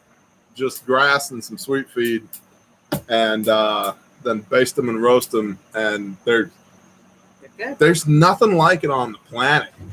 I mean, we've had people that were first time sheep eaters come to Sukkot, and they're like, oh my gosh. Well, Passover this last year, or earlier this year. It was our first time. What'd you think? Sheep? Honestly, Eating fresh sheep off the land. what'd you I know, think? June It was bugs good. are horrible. Yeah. Are they? Even with the when you ground them up too. Mm-hmm. Oh yeah, and they're making sausage Yeah. and lamb burger. Our kids just told us they wanted lamb sketty, Lamb sketty. and that's an It's delish. indicator when your kids come to you and like, why are we not having lamb sketty? It's like, okay, raise them up in the way that they should go, and they will not depart from it when they are older. There's a saying around here: "Don't Portland my Oregon." There you go. Delicious, amen, Sister Dudley. Good night, Daniel Kirkland. Euros are good too. They are really, really good. How long do you feed them sweet feed before harvest? I'd say a month is adequate, but I very much so. We feed a little bit of grain every day, and frankly, sometimes a lot of grain, depending on what our hay availability is. But we feed grain every day. And it should not. They should be 80 to 90% hay, 10 to 20% grain. But they're ruminants. They really need the grass. But a little bit of feed, and we really do. It's 1/3 all stock pellets, 1/3 sweet feed, 1/3 chicken scratch. And they love it. They absolutely love it. Oh, lasagna. We should try that. Lasagna would be good. And the clean butchering is a big plus. Agreed. Well, and I've talked about it before, but I don't know of a more powerful spiritual moment than taking the life of the Passover lamb. It's intense. Mark Chase, that's awesome. Revenge is best served. Alfalfa for sheep, good to go. Good to go, man. But they'll eat anything. Leaves off of saplings, cedar limbs, They'll eat a bark, damn tree. whatever kind of hay you got, whether it's coastal or alfalfa or Timothy or blue stem, they don't care. At least ours don't care. And I've had people say, oh, well, my animals won't eat that hay because you spoiled them. Sooner or later, they will get hungry and they will eat it.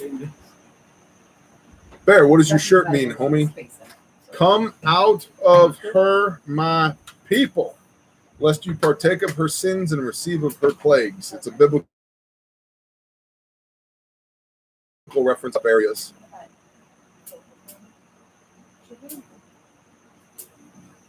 Do you cook kosher? Well, Sonny, that's an interesting question. Kosher means that it adheres to Levitical law, specifically Leviticus 11, but also that a rabbi prayed over it. I don't give a shit if a rabbi prayed over my food. We just don't eat the things that Leviticus 11 says not to eat, and we do eat the things that Leviticus 11 says to eat. So, we don't eat swine, we eat lamb, so forth and so on. Lamb stew with asparagus and lemon. Hunter Kirk, that sounds awesome. Hey, what's up, Akonaste? We're here. Biblically clean, correct. So, that's how we eat. We have a conviction to eat that way, so that's what we do. Bear, you covered nothing fancy. Anything on Mike Glover? I'm telling you, I get this question every live stream. Michael T. Sr., no problem. Here's the deal. I don't know Mike Glover. I think he puts out good content. Some of the people that I know that know Mike Glover says he's a great guy. He certainly has the resume to support the information that he's putting out. I got nothing against him. I've never met him. So that's basically where I stand with him. If he has a Patreon, I have no idea. Fieldcraft Survival, I've heard very good things about. And so that's my Mike Glover spot. I'd love to hang out on the porch and drink a whiskey with him and get to know him better, but I have not done that yet. So good night to all. Bless you, Doug Bucher. We love you back, bro. Watering the garden now that it's under 100 degrees. Yep, there you go. Yeah, American Contingency. Yeah, but he's also Fieldcraft Survival, isn't he? Oh, is Rex here? Hey, Taborosaurus Rex. I saw a lot of bear facts last week at the RX Saws Armed Retainer course. Awesome, brother. It's great to see you, Rex. Hey, I'm going to give you a, where is it? Right there. Boom. Rex, you now have a blue wrench specifically so I can see your name pop up in the chat. And you too, NWA Prepper. There you go. Awesome. Rex, I really want to just come shoot guns with you, bro. We're going. I know. I met him. He is a good dude. He's the CEO of Fieldcraft and founder of AmCon. Exactly. Savvy. Gotten him on him are good. I just never hung out with the guy. So we need a satire channel called Bear Hopeless Dependent. I'm gonna need like a purple wig. Yeah, you got a wrench, bro. Bro, you've only been here since day one. I don't know why. I apologize that I have not done this sooner. It's Spider dead. What? You and your throwing shit. Have you thought of taking your facts to SHOT Show? I have. And then I realized that was going to do and decided that's not a right now thing. And it's already sold out. And SHOT Show's already sold out. It might be a next year thing, but it's a huge investment to go to SHOT Show. But we think we're gonna go to SHOT Show, just not like a vendor at SHOT Show. We won't have a booth, but we'll be walking around. We'll be walking around. Well, NWA Prepper has walked around with the SHOT Show, or the Bear Fact at SHOT Show. Got me some pretty cool pics of a bunch of cool people. Got one of Lena Michalek holding the bear patch. That I want to learn more about guns. I was like, you need to check out Lena. She rocks. Walk the floor. Exactly. What's up, Ponder on it? It's like Oprah's wrenches up in here. Look under your seat. It's a wrench for you. A wrench for you. There's an East Coast SHOT Show bear. Well, define East Coast. Because if it's north, northeast, or east of Pennsylvania, not going. Front sight sounds good. I might know some people with things over there. 75 hard accountability blowing up. Awesome. A lot of June bug relocation going on the other side of the camera. Learn about kosher working with the Israel Federation. I'm working now. Awesome, Sonny. Oh, West. Good night, Wigglebutt Farm. Raj. East Coast SHOT Show. What are they showing? Airsoft, right? What's the timing on it? I don't even remember. When is SHOT Show? 20th. I'm sorry, 18th through 21st of 2022. 18th of 20 through 21st of when? 2022? Yeah, next January. Next January. Jason They have one at Laramore. West Palm, July 12th and 14th. Any thoughts on the PSA dagger? I would love to give them to you if I could actually buy one. I've been trying to buy the PSA dagger for a year. Bear, have you commented on Canada saying 3%ers are terrorists? I have not, but I totally believe that they would say that. And doesn't surprise me one bit.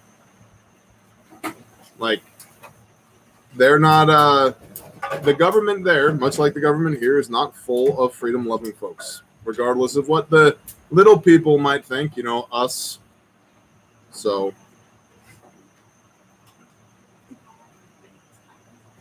Mark Chase, I like that. Par for the course, Roger. There's a mass exodus taking place due to June bugs on my porch. Yes. They're dive bombing. They're not even just around. So what I've yet to figure out is if there's multiple June bugs or just one that's really sociable. No, there's tons.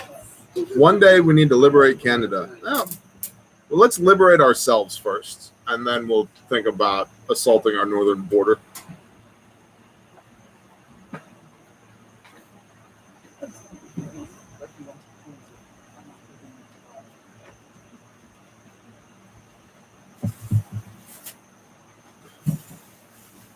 Can we have an end of the month bear report for what's happened in the month? I missed the report, but not every day.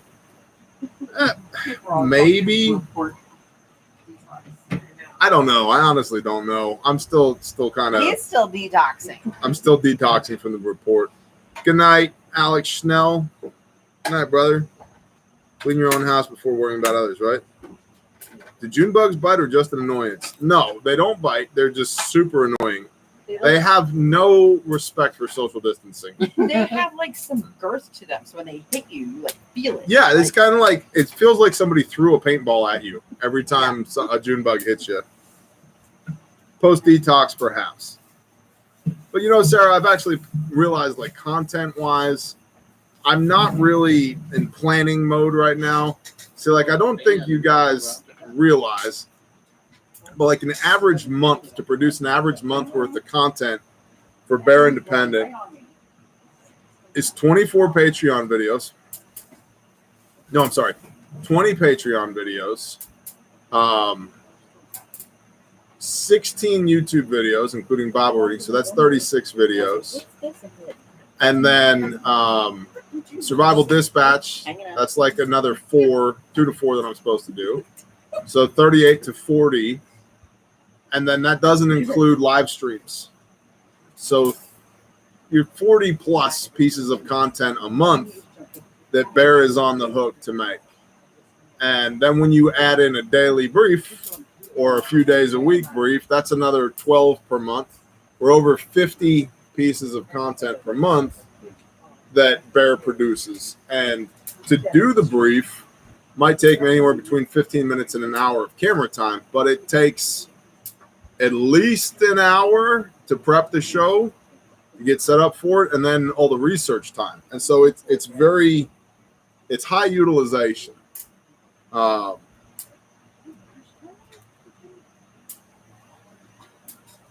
That's crazy, man. I don't know how you guys do it. Well, right now, Jason, we don't. Right now, we do what we want to do. Like I said, we continue to pour into Patreon.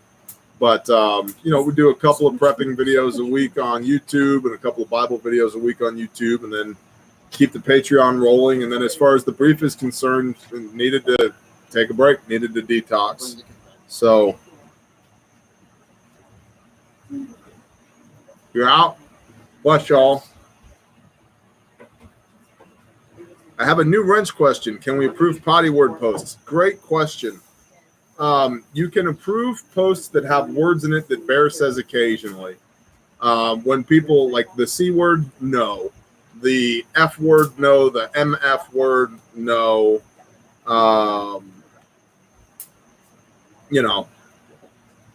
Egregious rambling of the face and mouth, no.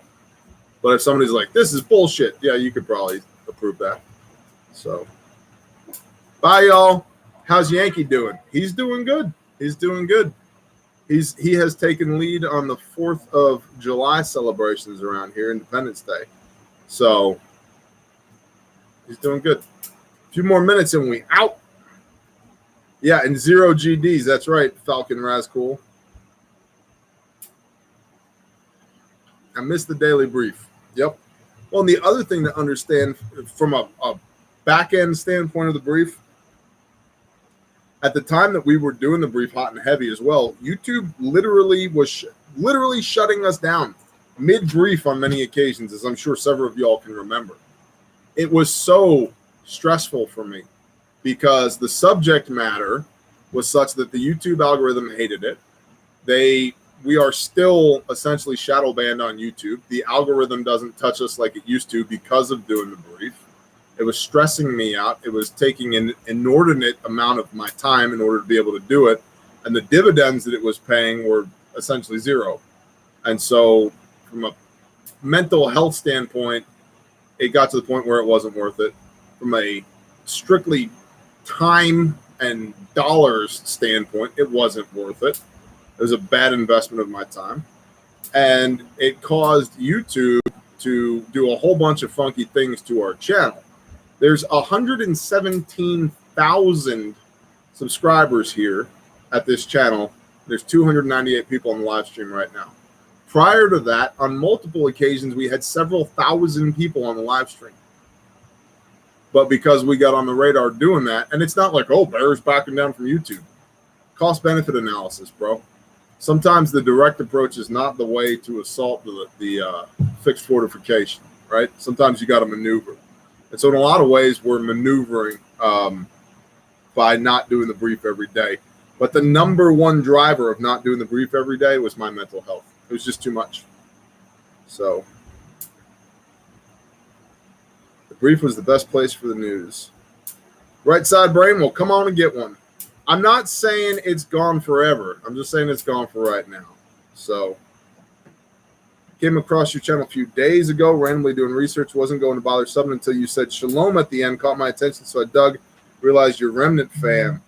Emily, that's awesome. Well, welcome. Tread on this, bless you, have fun rocking at 04. Nice, 75 hard, awesome, bro. Awesome. Have a good night. Yeah, I'm not long for this world either. Yeah. That alarm clock goes off early and we got a busy day tomorrow.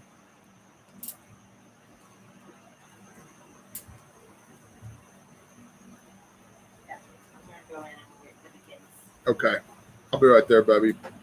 Well, yeah, and Jason, that's the other thing too. Occasionally, like, as I've said before, don't think if something pops up on my radar that I'm not going to come talk to y'all about it.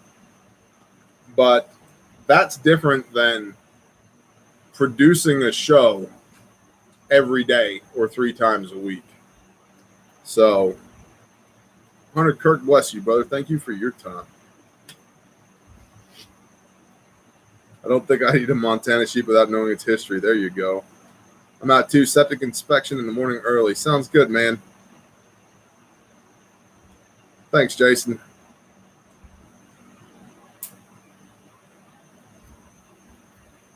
Robert Micah, your comment. Here's the thing. I'm in no way a supporter of the Democrats, but don't do yourself a disservice by thinking that the Republicans are any better. They're not.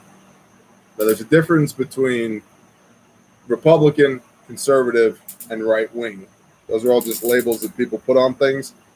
But the Republicans are one half of the systemic problem in D.C. and at large in the nation. And frankly, I think it's just a little childish with the whole Democrats thing. It feels like something my toddler would say. James Banta, bless you. Two wings of the same bird. That's exactly right. Two sides of the same coin. Yep.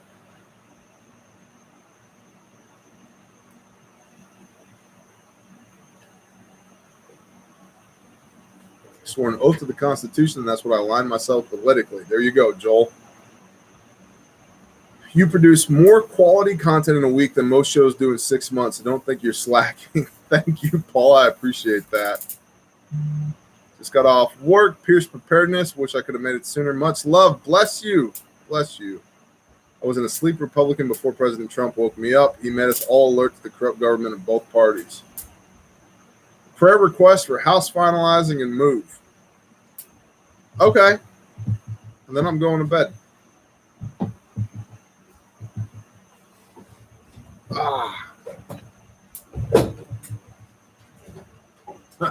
Bravo whiskey, that's funny. There we go. Good evening, Father Yah. Father, thank you for the opportunity to humble ourselves and come before you and ask that your will would be made done in our lives. Father, for those who are moving and who are selling houses and buying property. Father, those who are doing their best to be obedient to the calling that you have placed on their hearts. Those who are stepping out in faith to do your will. Father, I pray that you would bless them, that you would protect them, that you would provide for them, that you would give them not only this day their daily bread, but that all the speed bumps and hurdles that come up, that you would manifest yourself in their lives, that you would be near to them, and that they would know that you are Yahweh, their Elohim, you are the Father, you are the Creator, you are the One, and you are all-powerful and almighty. Father, I pray that for everybody within the sound of my voice, however they need you to show up, Father, that you would be near to them, that you would show up, that you would physically and miraculously manifest yourself in their lives in ways that are truly undeniable, so that they would know that it's you. It's not coincidence. It's not happenstance. It's not serendipity. It is the hand of the Almighty Creator. Father, thank you for the opportunity to come before you. Thank you for these people within the sound of my voice. And Father, for everybody who's hearing this wherever they are, thank you that we can use this technology not just for entertainment, but for good. And that we can use it to be your hands and feet, to be the body of Yeshua HaMashiach. Father, be there anything within the sound of my voice that is not of you, we come together in agreement and rebuke it in the name of Yeshua HaMashiach and command it to flee. I pray that you would fill us up with your Ruach HaKodesh, your Holy Spirit, for wisdom and discernment, for strength to withstand the enemy, for peace that surpasses all understanding, and Father, for healing for those that need it, mentally, emotionally, spiritually, financially, physically. Father, that you would be Jehovah Jireh, that you would minister to all of our needs, and that you would, as a loving Father, remember us, that you would turn your gaze upon us, and that you would bless us this day. Father, thank you for all these myriad protections and blessings. I ask all these things in the mighty name of Yeshua HaMashiach. Amen.